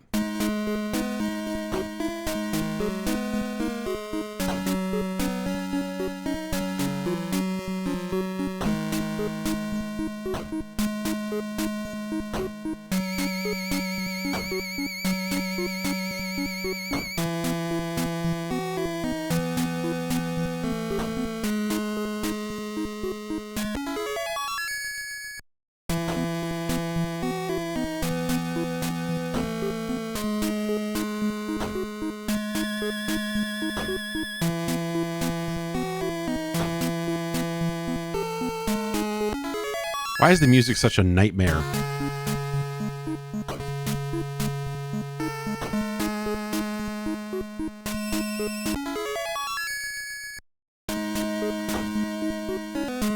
And why does the music restart every time I fucking complete a loop?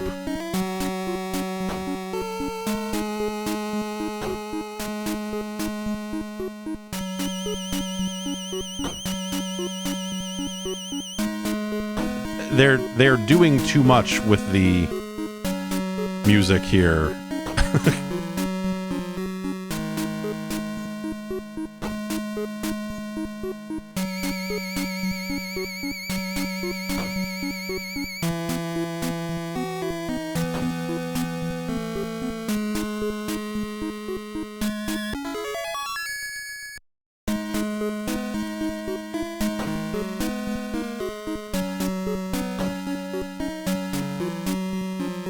Okay, I don't want to play this anymore.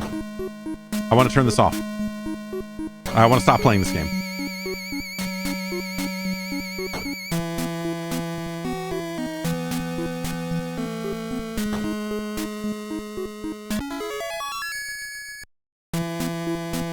I can't do like this, or I mean that would be way too easy. Oh, I let 3 pieces go and we're done, right? Yeah. You know, sure, right? I don't know. This sucks. I thought it was going to be more like looping, where you fly a plane. Balls, attitude, direction. BAD.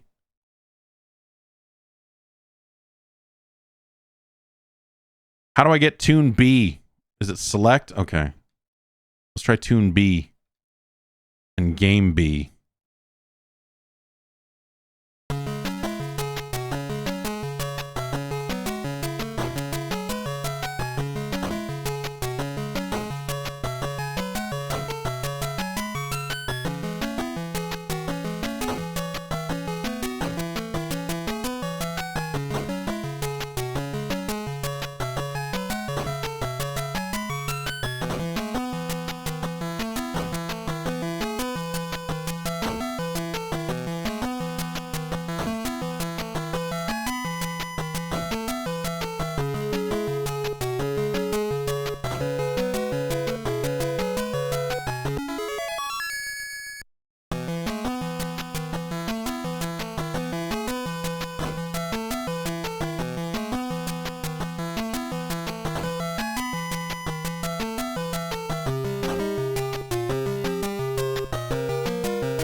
Yeah, this isn't helping. I still don't want to do this. I just don't want to do this. This is not.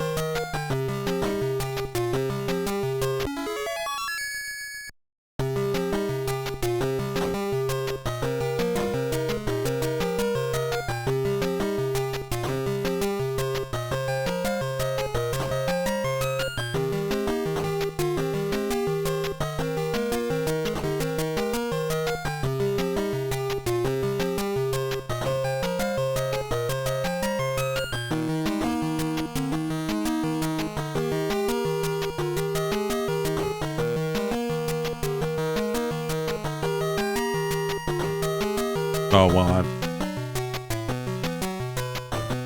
maybe did a number on that one.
Oh, I should have cleared the...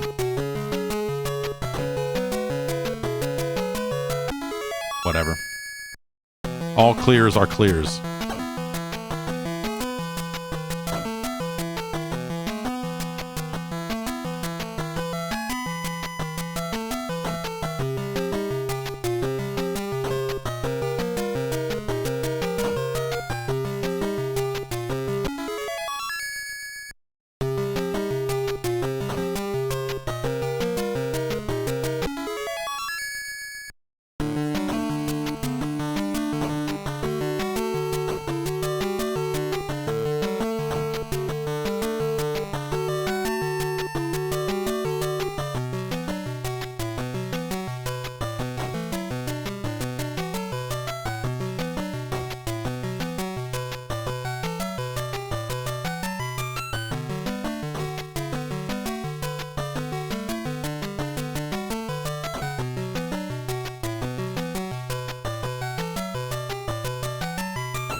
My brain is huge!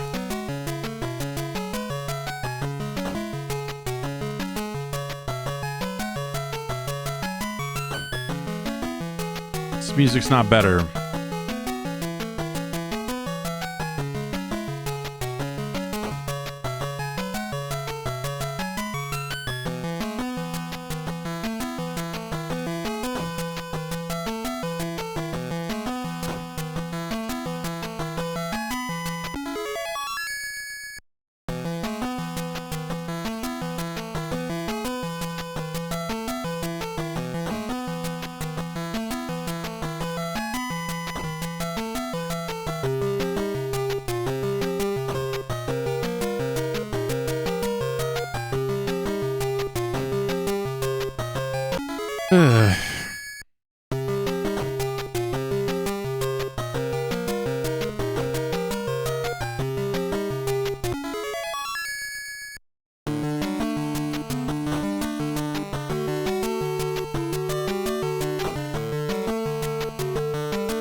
Yeah, I don't know. It's really easy to get jammed up. That's Loopz, baby.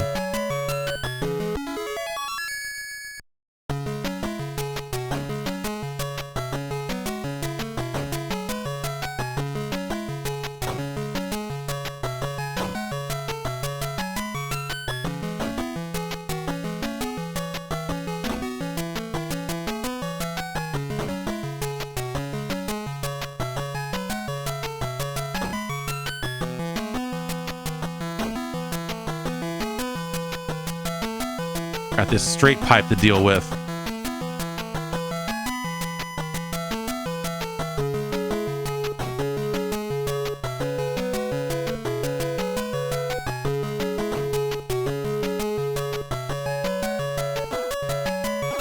Like, it won't let me put it there because it knows that there's no way for that to ever get dealt with. Which one do I need to get rid of here?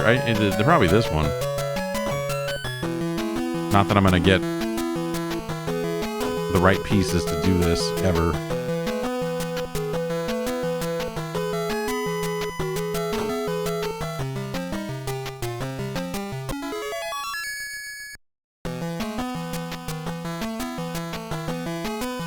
The fuck am I even looking at?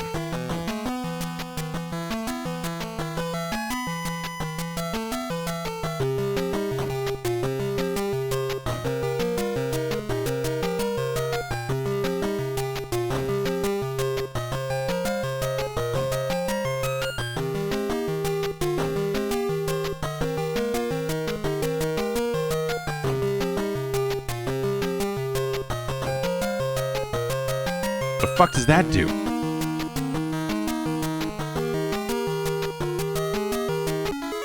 Oh, okay. It just auto completes it.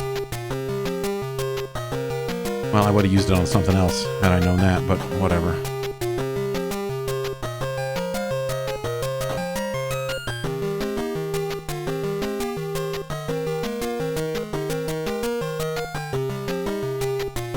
I don't know. Oh, I pushed the button. Fuck you. Fuck you. I pushed the button. I pushed the button. There's a ground. Fuck this game.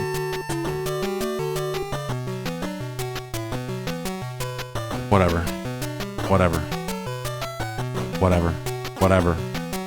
I mean, I guess there's nothing, like, there's no flashy, like, oh, you... I mean, that's an impossible thing to solve. That doesn't solve anywhere ever. That one. Whatever. No, it's cool. Just drain that one too. It's fine. It's fine. I don't want to play Loopz anymore. We'll see game C.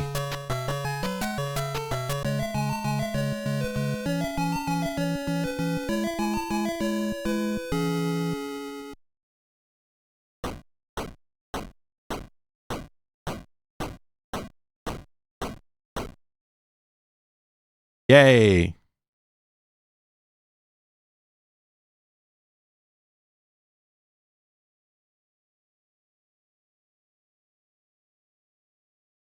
Tune C, game C.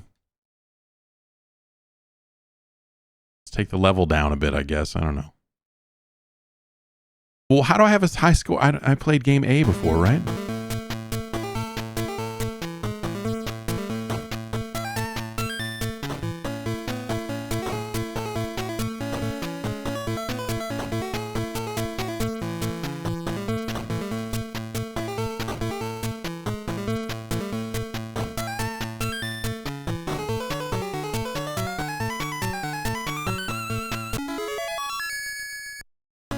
Did I end up on game A? All right, well, let's reset it then, because I don't want to play game A.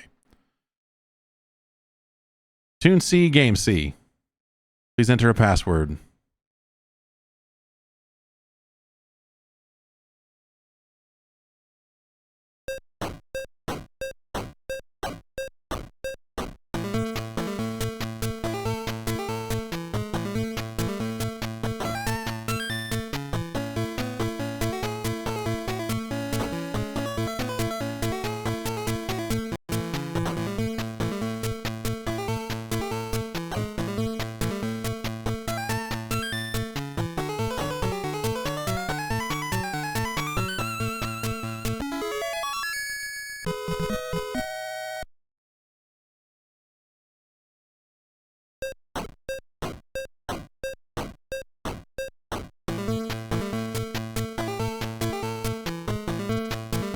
Yeah, so I mean, I guess if you don't remember exactly what the fuck you need to do here.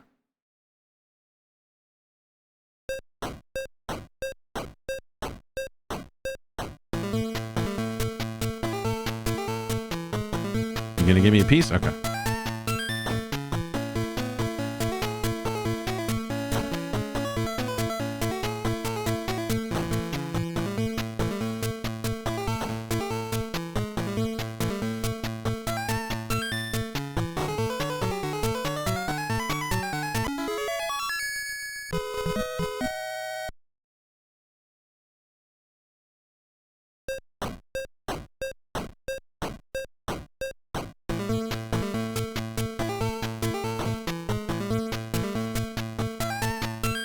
Why would you want to...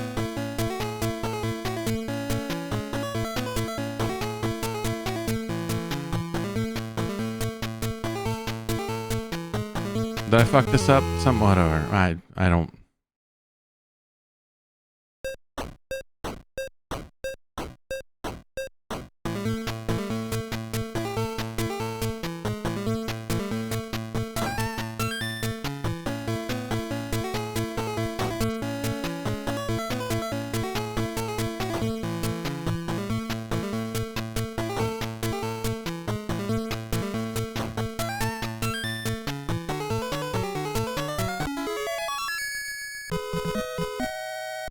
There's like, there's almost a game there. There's almost a game here. Like, the game would be to, well, I don't know. This wouldn't be any better. Who cares? It feels like the game would be to be given like random pieces after it breaks it. And then it's up to you to like make do and scramble to complete that loop again, you know? Almost like between levels and Rampart or something, like surrounding the castle. As opposed to just like, hey, we're going to give you the exact pieces we just took away and have fun with that. Like that, I don't think that's a... There's like 2/3 of a decent idea in Game C, you know, and then it's not, and then it's not. The success of Tetris, led some dark places, you know. Much like I think you can look at King's Quest V as a result of the popularity of the platform and people desperately trying to get as many games out as possible without giving as much thought as they should to the quality and viability of that experience. The success of Tetris, which is, you know, it's basically an unprecedented success, right? I mean, at least at that time and for many, many years afterwards, like there was nothing as big as Tetris. In some ways, there never has been another thing as big as Tetris. And so we got generations of puzzle games from people who, you know, in some cases felt like they were making the next Tetris, except for the next Tetris, which is actually a very good game, as well as New Tetris, which is also a good game.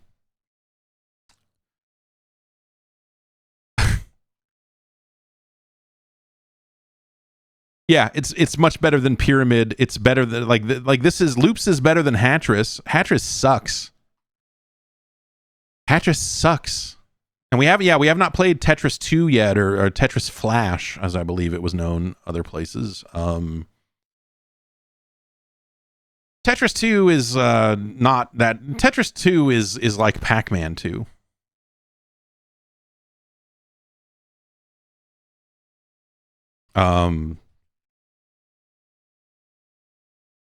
And then you would get generations and generations of hardware away, and you'd still have, I mean, whatever, we still have stuff, but like I feel like it's pared down now.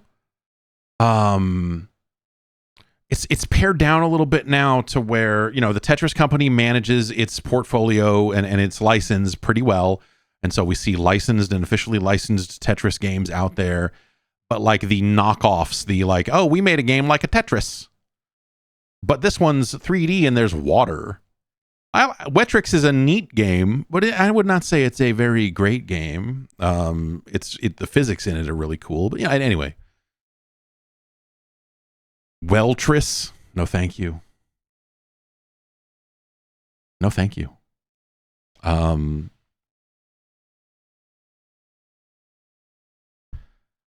So Loopz is kind of one of those games on the heels of all of that, where, you know, it's just like anything you can do that's a puzzle type thing, like, we'll take a look at it.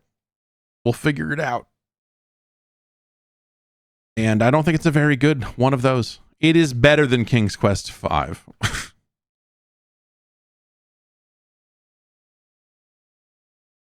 It's viable, it's just boring. I think there are, you know, and that's better than a lot of puzzle games we got in this era, right? I think you got a lot of puzzle games that were just shit, dude.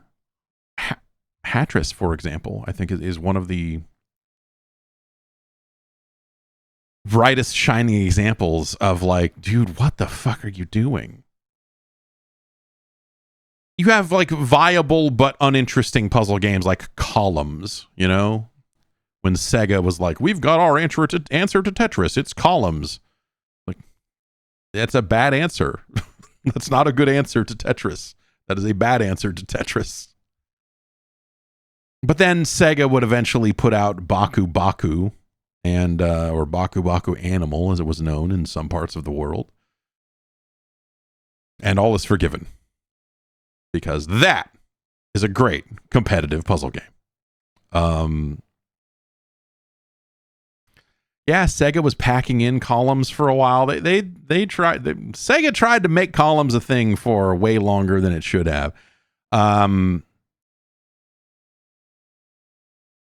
Loopz is like, you know, again, I think the biggest crime of Loopz is that it's incredibly boring, and you know, some of the music restarting when you complete a loop, I think sucks.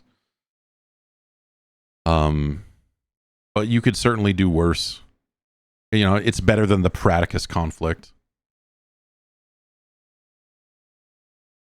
It's better than Silver Surfer. It's better than Pinball Quest. It's better than Big Nose Freaks Out.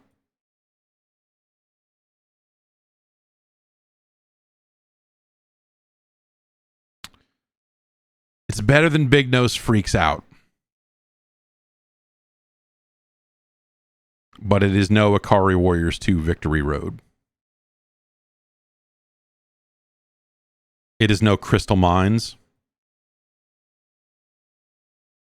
The Punisher is a better game. Star Soldier is a better game. Exodus Journey to the Promised Land is a better game.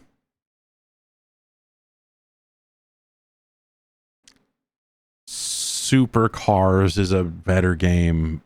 And so it is better than Big Nose Freaks Out. Loopz is our new number 395.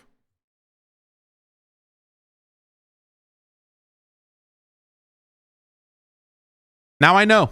I thought that Loopz was, you know, because I think about Looping, which I believe was an arcade game, but I always think of it as a ColecoVision game for whatever reason, because they were advertising it in magazines at the time as a ColecoVision game, if I remember right. And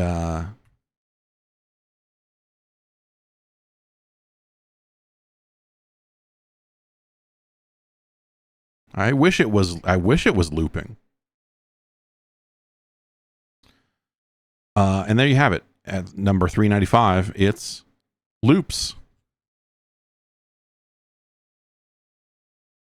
Next up, Cheeto wanted to see this one. I believe, if I am not mistaken, this is another fucking banger from your friends at High Tech Expressions. Oh yeah, there's that logo on the box. There's that logo on the box. Oh, that's a great noise for this to make. Unsupported game version. And then this version has no achievements. Okay, whatever. It's the Hunt for Red October. On November 12th, 1984, approximately 4 months before Mikhail Gorbachev took power of the Soviet Union, a Russian Typhoon-class submarine surfaced briefly in the Atlantic, just north of Bermuda. It subsequently sank in deep water after suffering massive radiation leakage. Unconfirmed reports indicated some of the crew were rescued. According to repeated statements by both Soviet and American governments, nothing of what you are about to see ever happened. Unlike a lot of other 8-bit Nintendo games, this one is not real. No, dude, put the Paramount logo in it like it's a movie.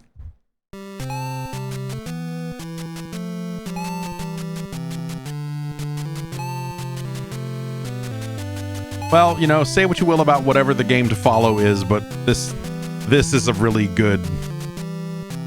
This is a really good intro. This is a really good intro for the game. Yeah, this is... I have a copy of the SNES version of this on an EEPROM, and the typewritten notes on it say Super Hunt for Red October, much like High Tech Expressions was just in the process of calling all of their games Super whatever. I don't think any of them ever came out that way. Like, it was not Super Tom and Jerry when it came out on the SNES. Okay, so, alright, we have a... Wait, is this game good? Hang on now. Is this just like a fucking generic shooter? Oh, I'm out of B button shots.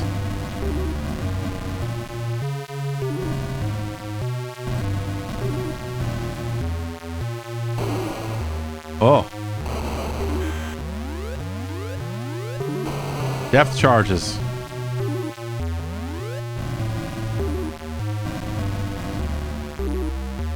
Oh, I'm almost out of those missiles too. Okay. Oh.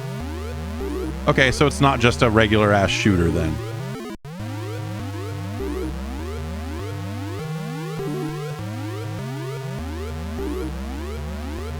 This was my favorite part of the movie.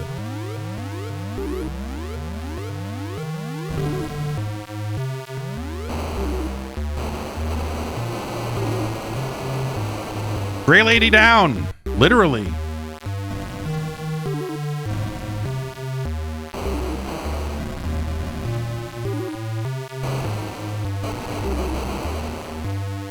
Why can't I kill any? Okay, I was like, is all of this stuff invincible?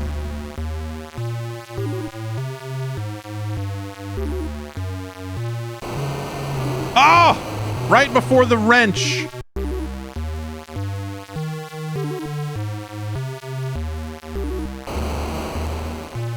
This game is a unique kind of hell.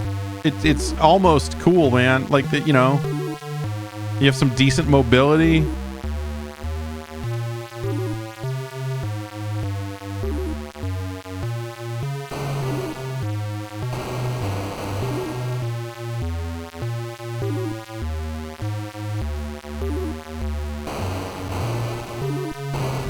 I have some ECMs, it looks like. Is that like the select button? Yeah. No, that's something else.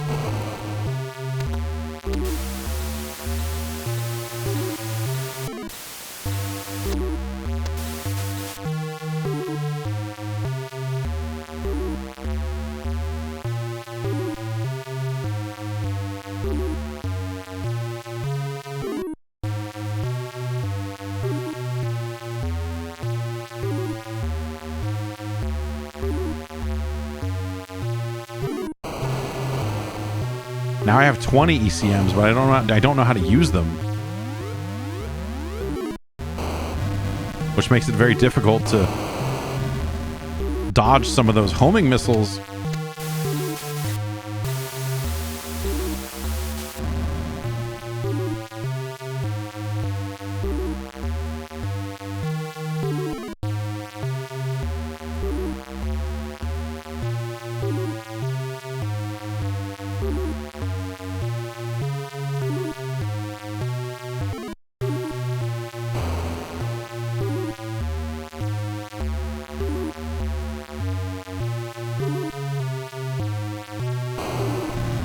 Hitting things is not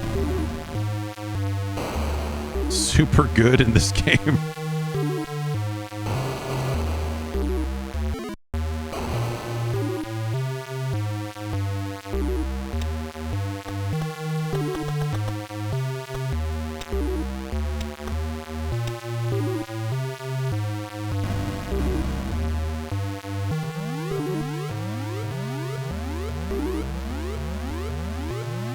You dropping a dude?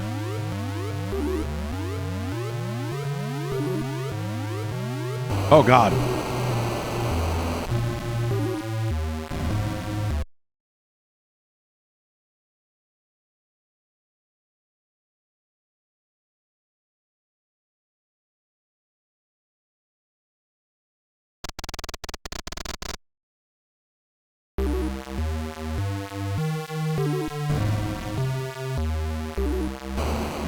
I was expecting much more of like a simulation style sub game, and so oh, fuck off.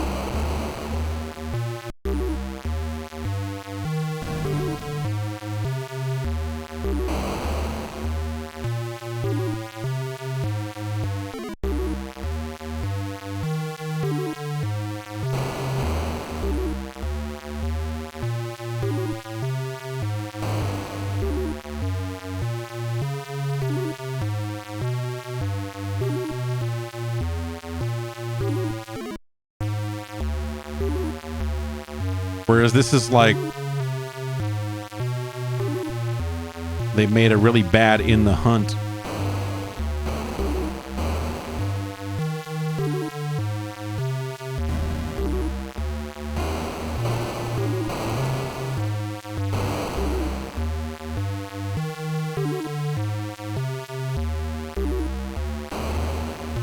With like this really evil drone to it that I'm digging, man.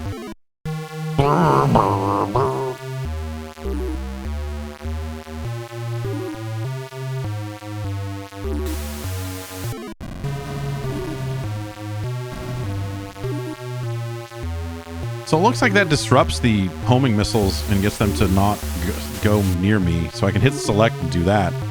But it still says ECM like I have check, you know, like proper electronic countermeasures, but I don't know how I would do them.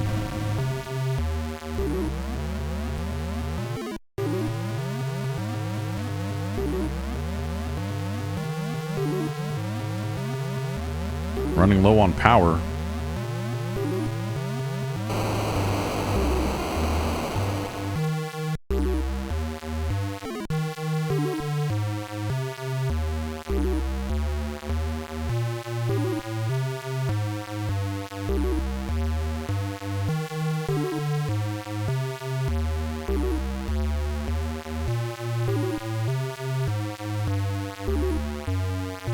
Oh, that's a wall.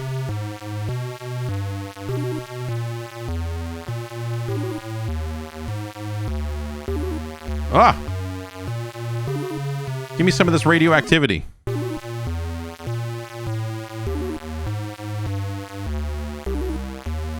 I need more nuke for my nuclear submarine. What a dumb pickup.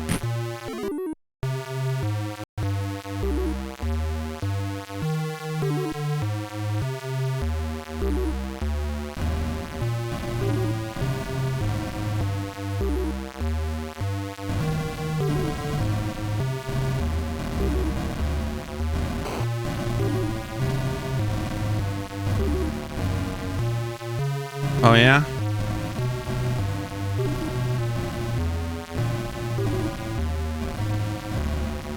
I don't really have any way to fight that. But I guess I could shoot this a bunch. Oh, I could shoot the wall, too.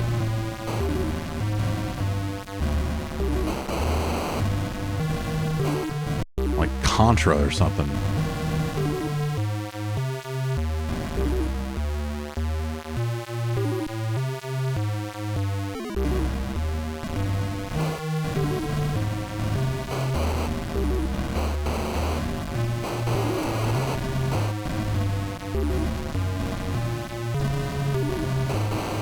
That looks big enough to go through, brother. Okay.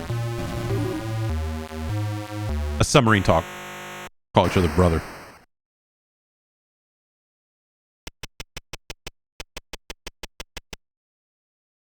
Uh-huh.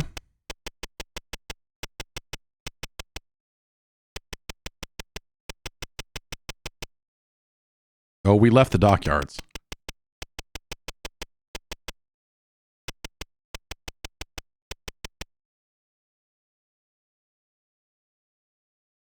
Now try Arctic Zone. Oh, no. It's like a movie.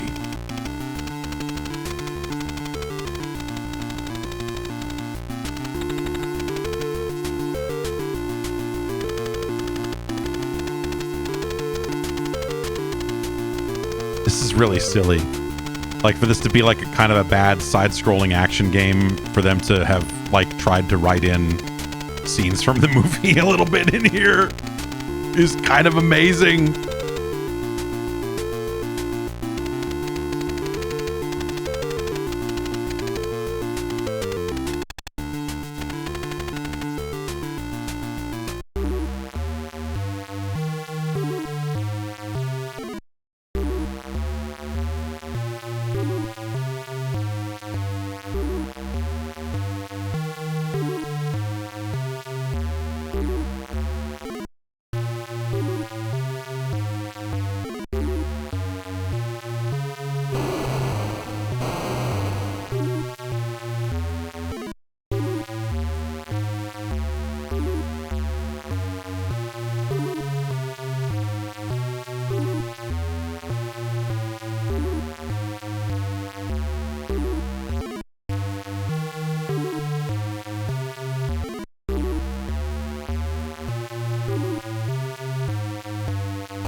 Y'all got any nuke? Oh, we do regain power on the surface. Okay. All right. Good to know.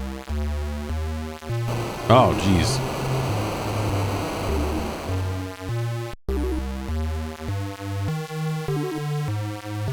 I have nothing that fires backwards, so having enemies that show up and fire homing missiles from behind like that is straight fuckery.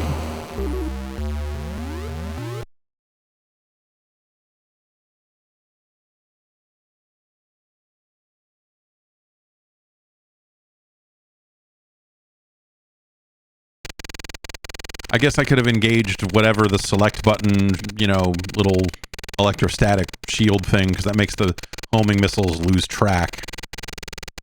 That's probably what you have to do there. But you don't have a lot of time with that thing, so... Oh, dude.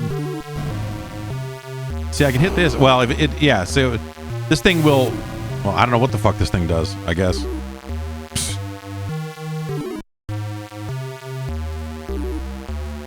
There were some cases where some missiles were being thrown off track by me hitting it.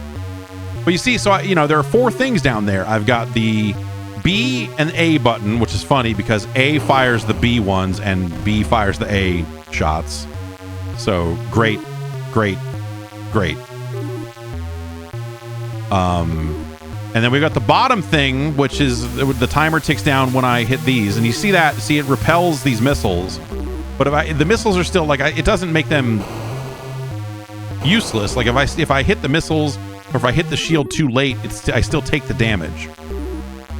And then there is this 4th thing, the ECMs, my electronic countermeasures. And I don't know how or if I can engage those. A and B together doesn't seem to do it.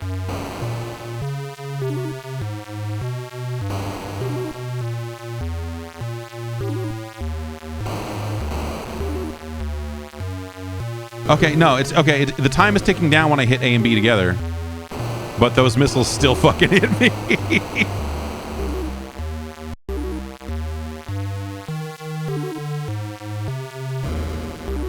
There, okay.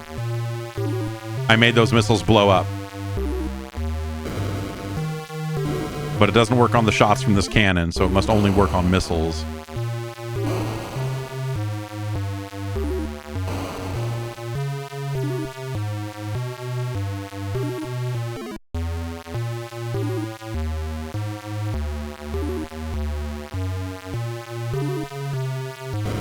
Yeah, there. That's what it is.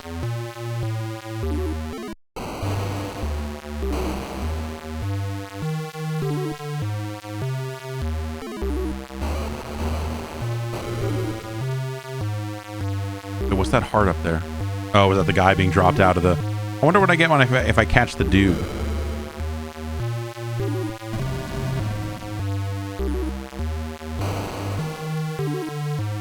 And now the B changed... Ah, fuck you.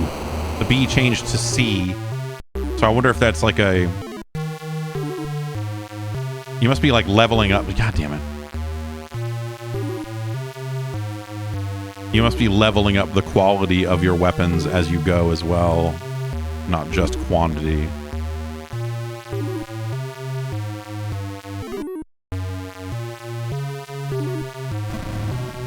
I'll say this. Yeah, see, now my missiles are homing missiles as well. Ah!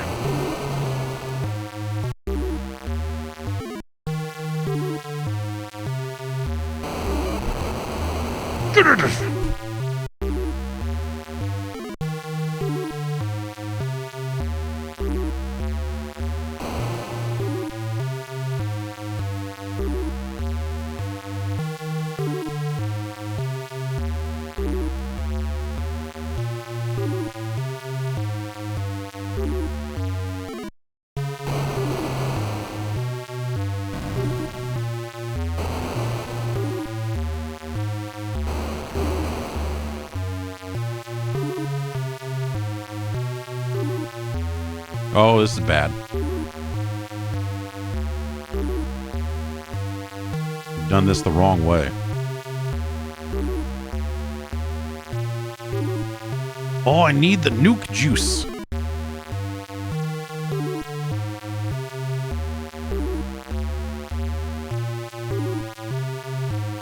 Nuclear. Ah!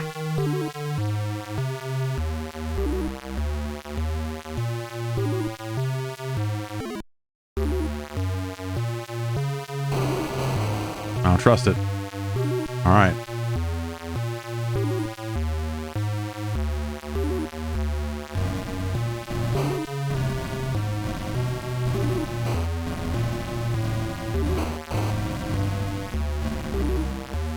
Oh, right. These are mines.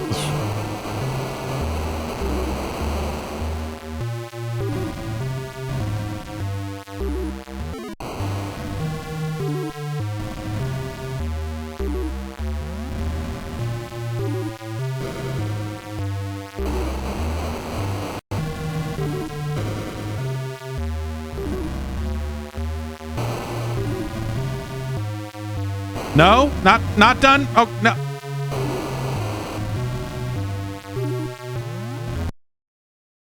What a suck video game. This is almost cool. This game is almost awesome. This game is almost really good. But it is not in so many ways that it's not merely good, it is in fact bad.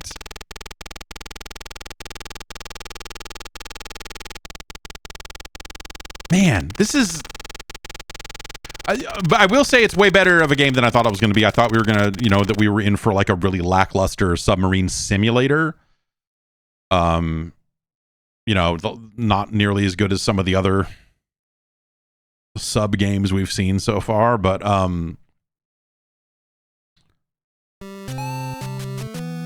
really good intro. Like they tried to do some movie stuff, very silly cutscene work. And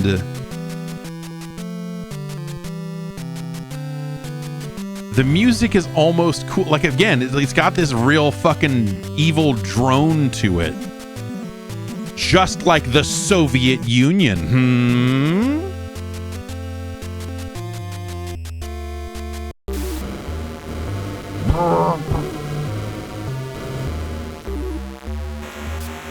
If you sped up the tempo on this, and again, if we, we just had the amen break in here, we could put a little jungly steps on this.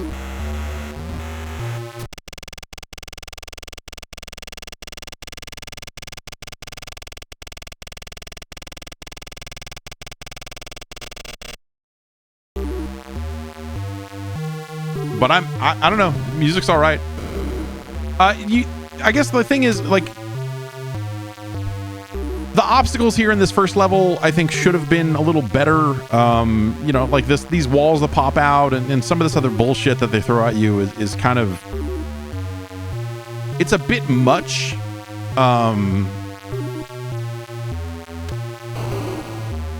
Like, it's a hassle to navigate around in here. And that's a little frustrating. But, it's not like end of the world type shit. I think there's just a... if they had, like, let's say if instead of 3 things or instead of 4 things down there in the corner, if there were only 3, if they combined like your little shield with the ECMs or something and just made it kind of like simplified some of the defensive aspects of the game ever so slightly, I think that would have been a positive change.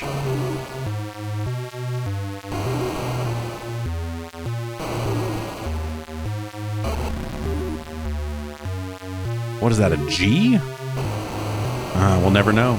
Oh, it's a C. Say, is that... Do we get Gorbachev power?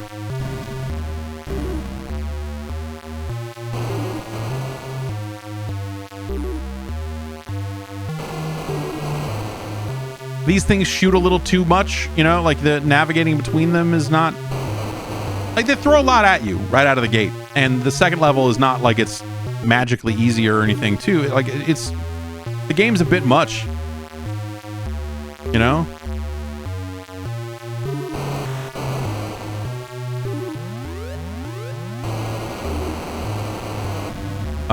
Yeah, the game's a bit much. I think if they had just calmed the fuck down and said, we're making a movie licensed game for the NES, it doesn't need to be on you all the time like this. Like, we could just fucking relax. Just like, like we could get there,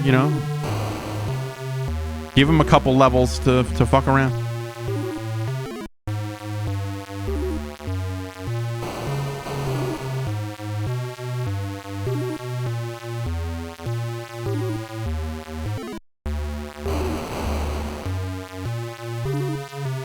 But to have like all of this stuff firing on you at these rates, you know what I mean? And then to have your power kind of constantly ticking down, like it's just a lot to think about, you know? In some ways that's kind of neat, but like, I don't know, it could have, we'll never save that guy. We'll never save him.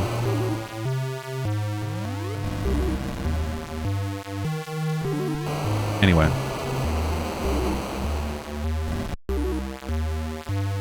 It's the Hunt for Red October.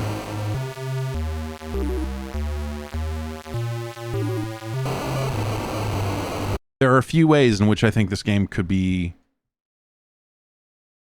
like quite a bit better. You know, I don't think you would ever make it in the hunt like, and I don't think stripping it down that far and making it purely arcadey would be a little, like, you know, maybe that would be a little too far. But there's something to this. I don't know.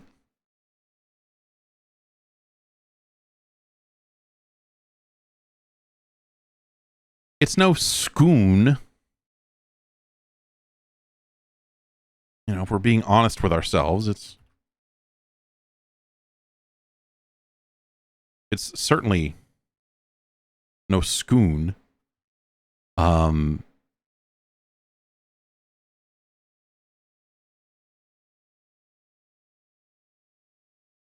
it's almost, man,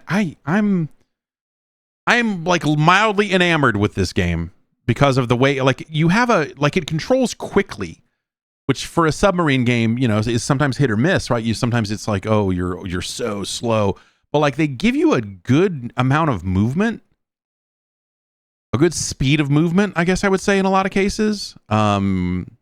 Except when you're trying to scroll the screen to get past the big walls that come out, right? Like that's sort of why those walls don't really work all that well. And you know, having defensive options is like a good idea, but I think having that stuff be as limited as it is, or having things do as much damage as they do, like it all just kind of stacks up on you a little too much. And I think if you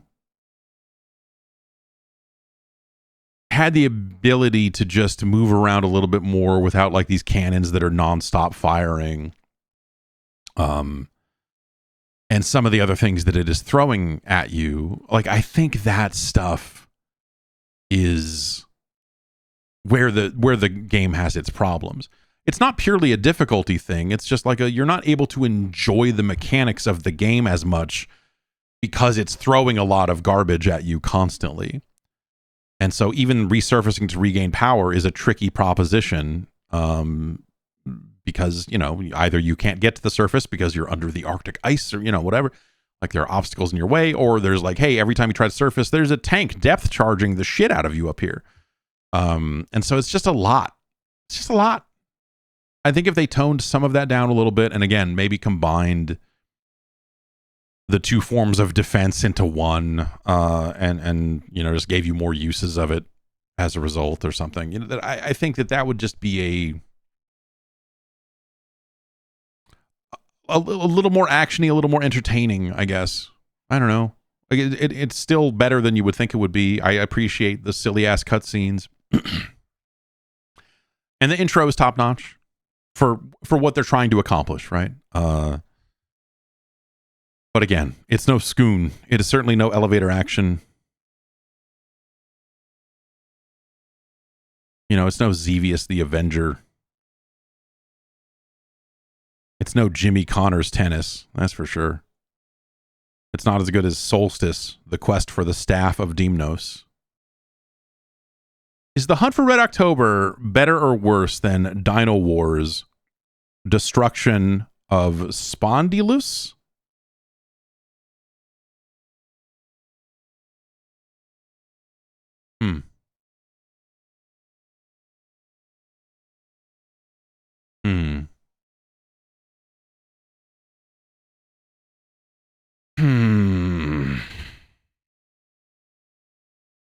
Dino Wars has the on foot plus the dinosaur stuff. Dino Wars, I think its big problem is that half the weapons really suck. And so you get that fist power up and it's garbage and you're really sad about it, which is actually not entirely dissimilar to some of the issues that the Hunt for Red October has. The Hunt for Red October is worse, but not by much. It is worse than Town and Country Surf Design's Wood and Water Rage. Milan's Secret Castle is a better game. Milan's Million's Secret Castle is a superior product. It's no Wrath of the Black Manta, but it's better than Lee Trevino's Fighting Golf.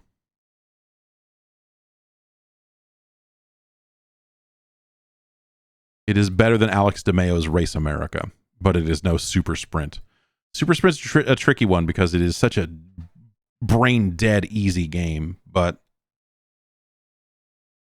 mechanically it is fun to engage with that stuff. This is our new number 253.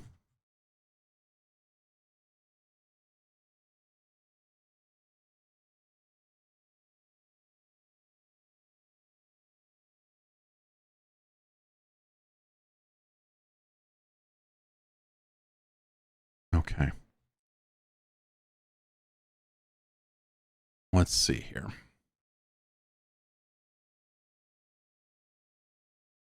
Get this all copied.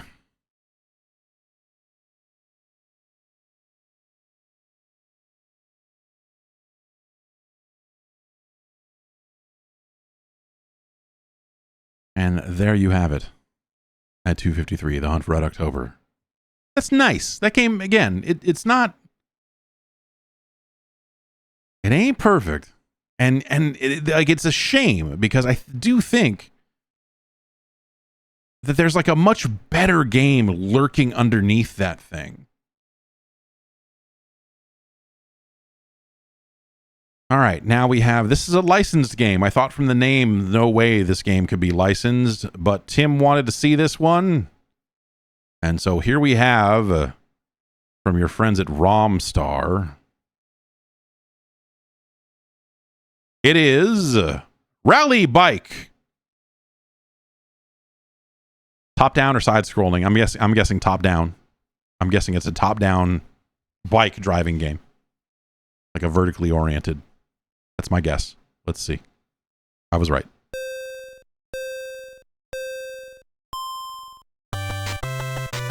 Oh, this is just, what is this? This is just Traverse USA, right?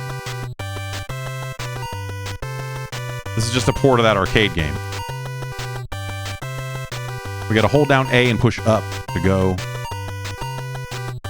Oh, it was telling us that there was gas there, but we did not get it. Okay, just instant death on that one. So there's no bumping.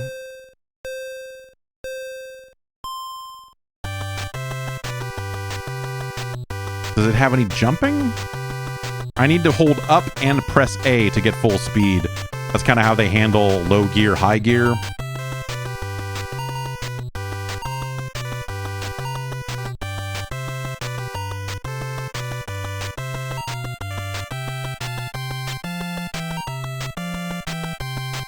Oh my gosh.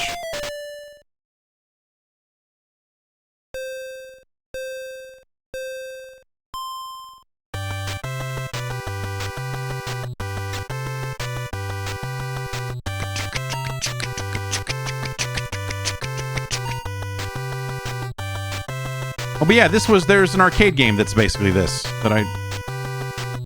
Oh, well, I drove over the block that said gas on it, but nothing happened, so...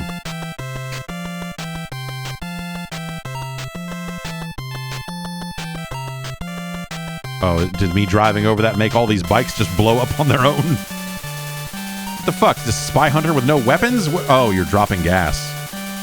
He's dropping gas.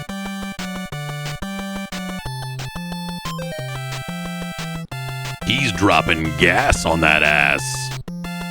Big boy's got gas.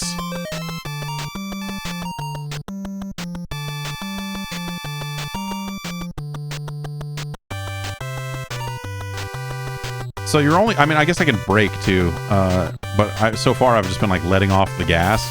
Oh, there was a icon back there that said jump. Y'all dropping gas? 1,000 points, okay.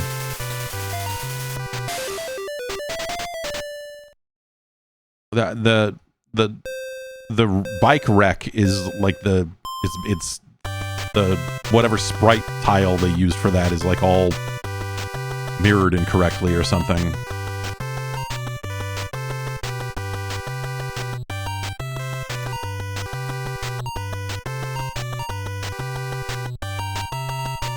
I see. So if I let off the gas, he will stop. But even though his gas is full... Okay, go, fucker. Oh, this sucks.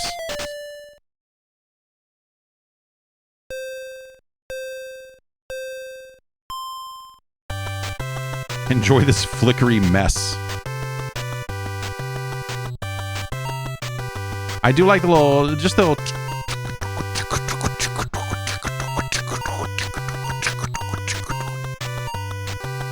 It's moving music.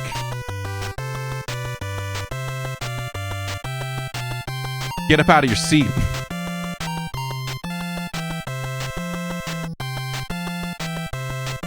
Ah! Thought I could cut over. I was wrong.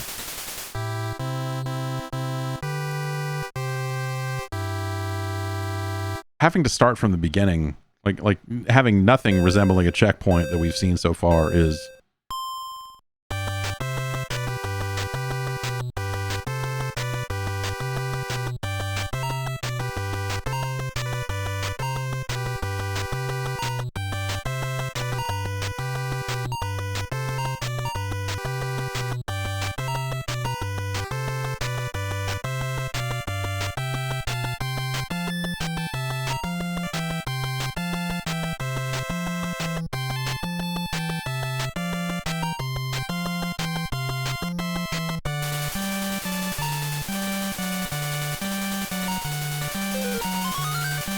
This chopper's dropping gas. That'd be very bad. A chopper dropping gasoline. As someone who was near a fire that they dropped, that they had helicopters come drop water or something on last night. Someone who was relatively close to that fire. I will say, it would be bad if that helicopter had gas. Ah, I wanted the jump. No jump. Helpers. What can we shoot? What the?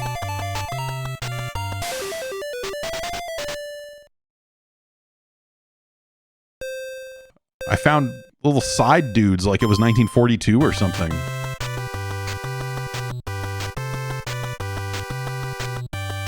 And to start all the way back here is a slap in the face to good, hard-working video game enjoyers everywhere. This is a nightmare. So I'm like losing positions here, and I don't need the gas, but I have to stop this long even though it's full. It just takes time. It takes time to get gas. But now those guys are dead. If I hang out behind him, he'll make a mistake and die. That guy just blew up for nothing, man.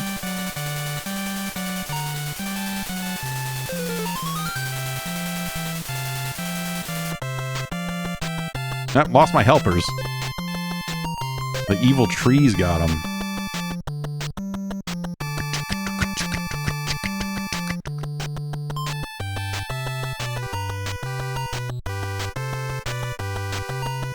It's a fun little jam.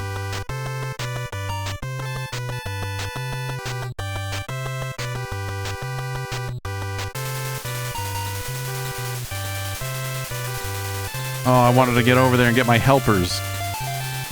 Okay, we need to not get hit by the trains, I guess.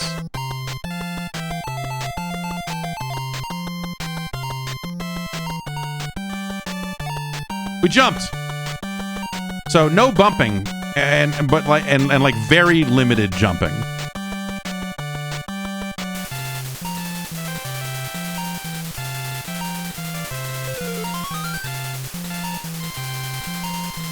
The gas.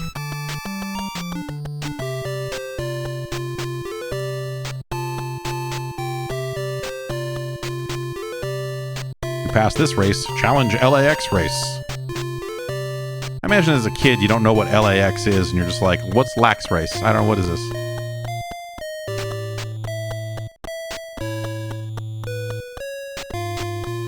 This music is still going. It's not good. It's just like...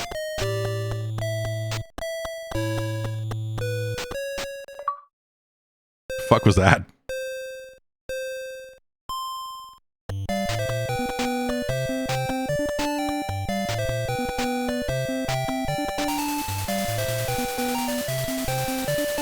In stage 2, the helicopter's dropping in rocks.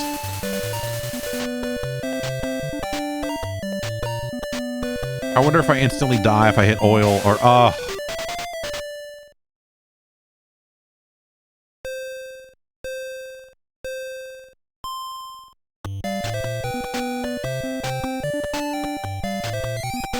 Okay, just a little doodly-doo.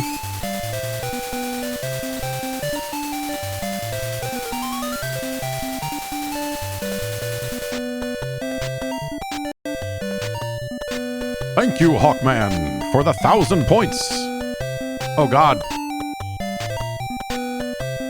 This truck's trying to... This is a scene from the hit film Terminator 2.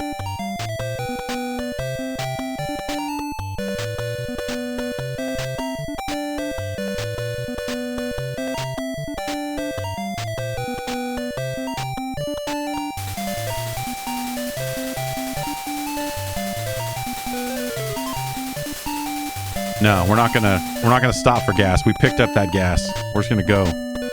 Okay, we'll stop for gas. But I'm losing spots, man. We gotta catch up. I need to be 25 by the time this is over, right? Oh, God. Fuck. All the way back here, dude. That's unacceptable. This is a criminal act. For what is an otherwise relatively chill little game.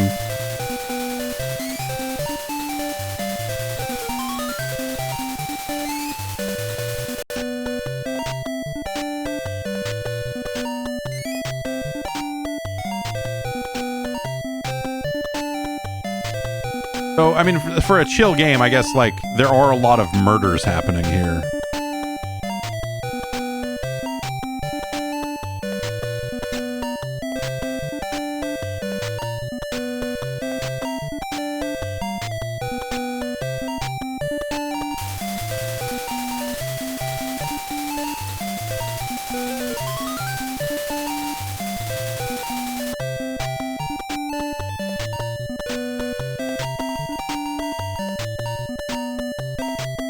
Did I cut off the gas and only get some, or can you only get some? Just trying to get some.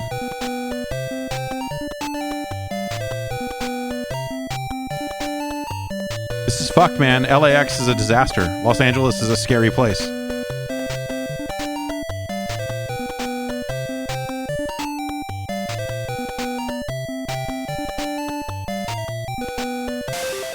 Oh, right. It eventually comes through.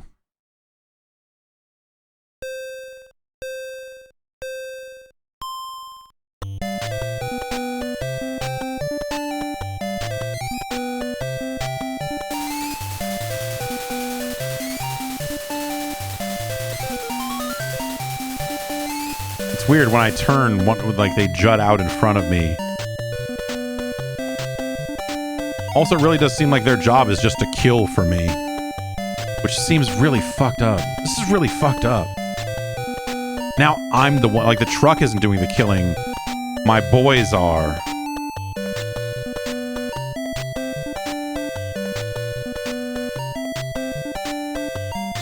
My motorcycle gang.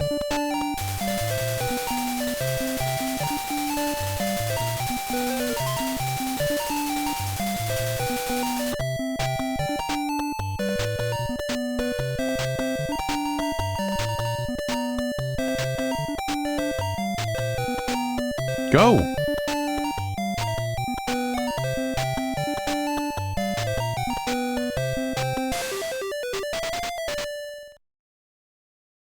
Oh.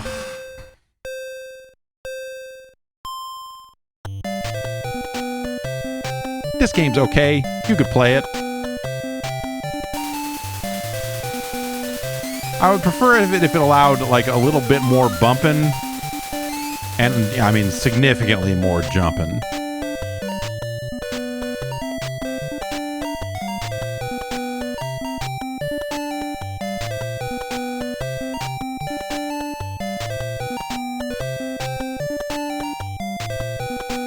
Do you think that we're like, I mean, you know, because this guy in the truck would just as likely kill us if we weren't doing this. So I don't feel like we're accomplices in these murders here. I don't think that that's on us. That's the truck, man. That's not, like, we're not doing that. Oh. I found a turbo and then we immediately died, as is the way. Any kind of continue here? No, it doesn't. I mean, nothing advertised. I didn't kill those people. The truck guy who was also, I mean, he was trying to kill me too. He would have killed me too. It's not on me, is what I'm saying. Rally Bike is I need to look this up now because it's going to make me crazy, but is it Traverse USA? Is that the name of the real version of this game? No, I guess that's a different game, isn't it? So Rally Bike is an arcade game. Obviously. And Traverse USA... Zippy Race, that's right. Traverse USA was known as Zippy Race in Japan. And in some places it was known as Moto Race USA. And Irem made that game. Okay. This game's a lot like Zippy Race. If that helps. I don't believe Zippy Race came out in the US. There is a Famicom version of it, but I don't think it came out here.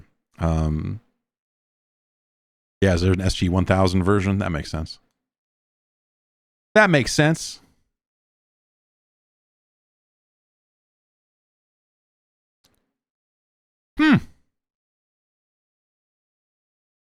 Rally Bike.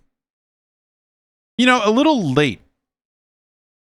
I mean, you know, a 1990 release for that is kind of bonkers for a game that simplistic, you know. But yeah, in some ways, I think that fits the profile of the King's Quest situation, right? Is by the time we get into the 90s, there's a real like, what else do we got? What can we bring out? Is there anything left in Japan that hasn't been brought over that we can dig up and license and bring? Are there computer games? Are there this or that? We just need something. We need something over here. But it's, yeah, so in Japan it was a 1990 release? Yeah, I guess so, huh? But it's the arcade version of this is like 88, if I remember right. Yeah. May 88 for arcades. Later on in 1990 for the NES. And then a May 1991 version for the Sharp X68K. Huh. Weird. So, you know, like Bump and Jump is a significantly older game than this, and it is still a better game in most ways that matter. This feels like it's splitting the difference between Bump and Jump and Zippy Race, honestly. Because Zippy Race is like, it's pre-88. Zippy Race is closer to, yeah, 83. Okay, there you go. 83 in arcades, 84 on the SG-1000, and then a Famicom version in 85 for Zippy Race. And then Bump and Jump is similarly like a 83-ish, 82-ish kind of game. Burnin' Rubber, if you will, November 82. And then that version came, that was a weird one where like it's a 1982 arcade game that then came out on the Famicom in 86 in Japan and 88 here. So like Bump and Jump is one of those games that's like, it's for as simple of a game as it is, it's a strange thing to hit the Famicom at all. It's one of those things that where you go like, oh man, it would be like if Mr. Do came out on the Famicom. But then they did an even weirder thing and put Mr. Do out on the Super Famicom, which is fucking bananas. All those years later. They were just fans. They just had to do it. It was burning in their soul. They're like, nope. We must bring out Mr. Do. A new generation of players simply must be exposed to this experience. They must acclimate themselves to the greats. Though, for what it's worth, Mr. Do does not have a lot of bumping or jumping in it either. And so, so it is what it is. Bump and Jump is a better game. Like, that's okay. That's where we can start here, is that Bump and Jump down here at 290. A better game on the Famicom and just a better game overall.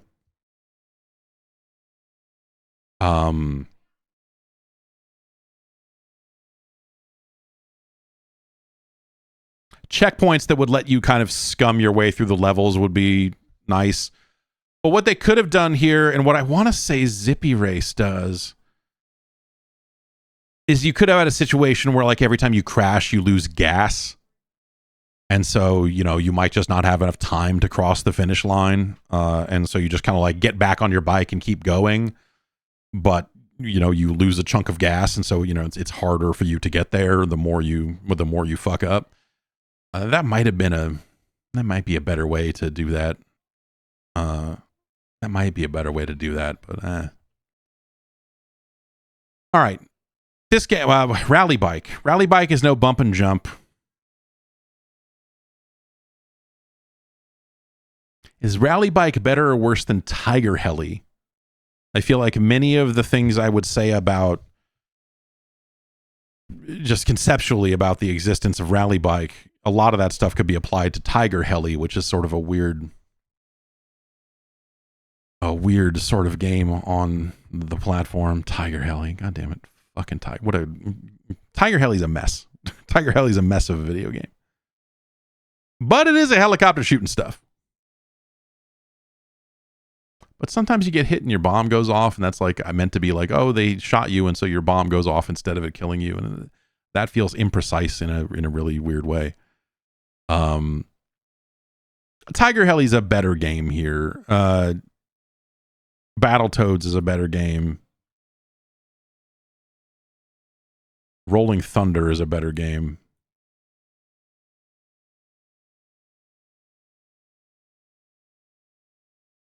Oh, Mach Rider.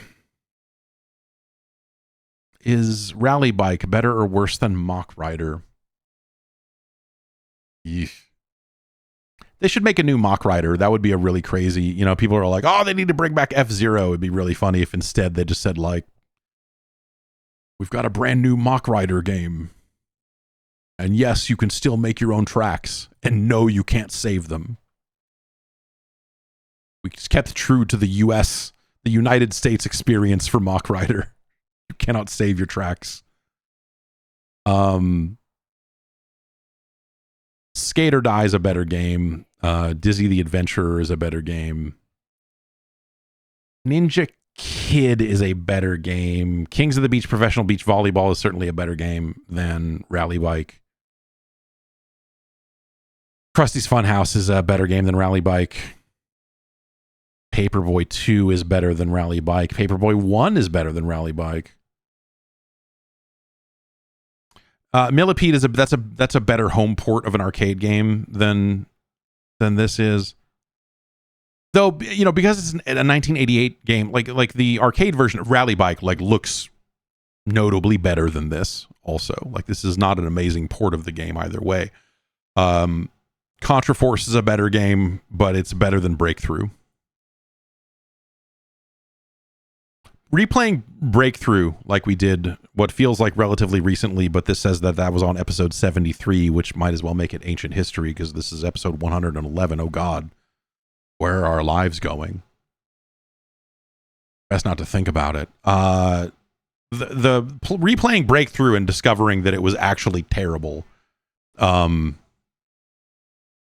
a real heartbreaker for me.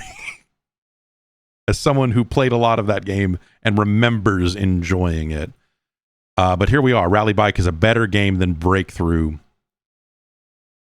The NES version of Afterburner is such a skittery fucking mess, dude. It's kind of a toss-up, but Rally Bike edges it out. But Frankenstein the Monster Returns is a better game. And Tecmo Cup Soccer Game is begrudgingly a better game. So it's our new number 360. It is better than Afterburner.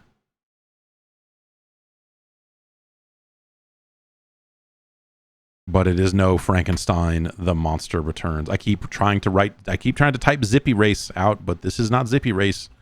This is Rally Bike. Totally different. And there you have it. Let's look at the list here.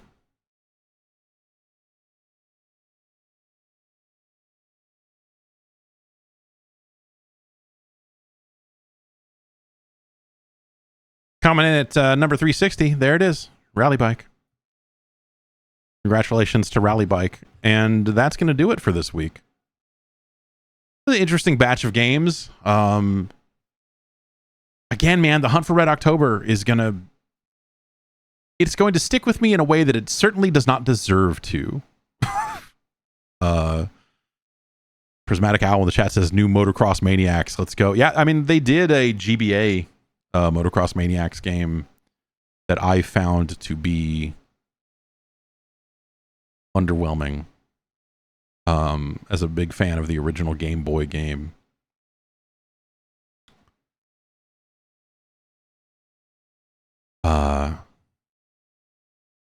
I don't know. Konami did some great stuff with that motocross game.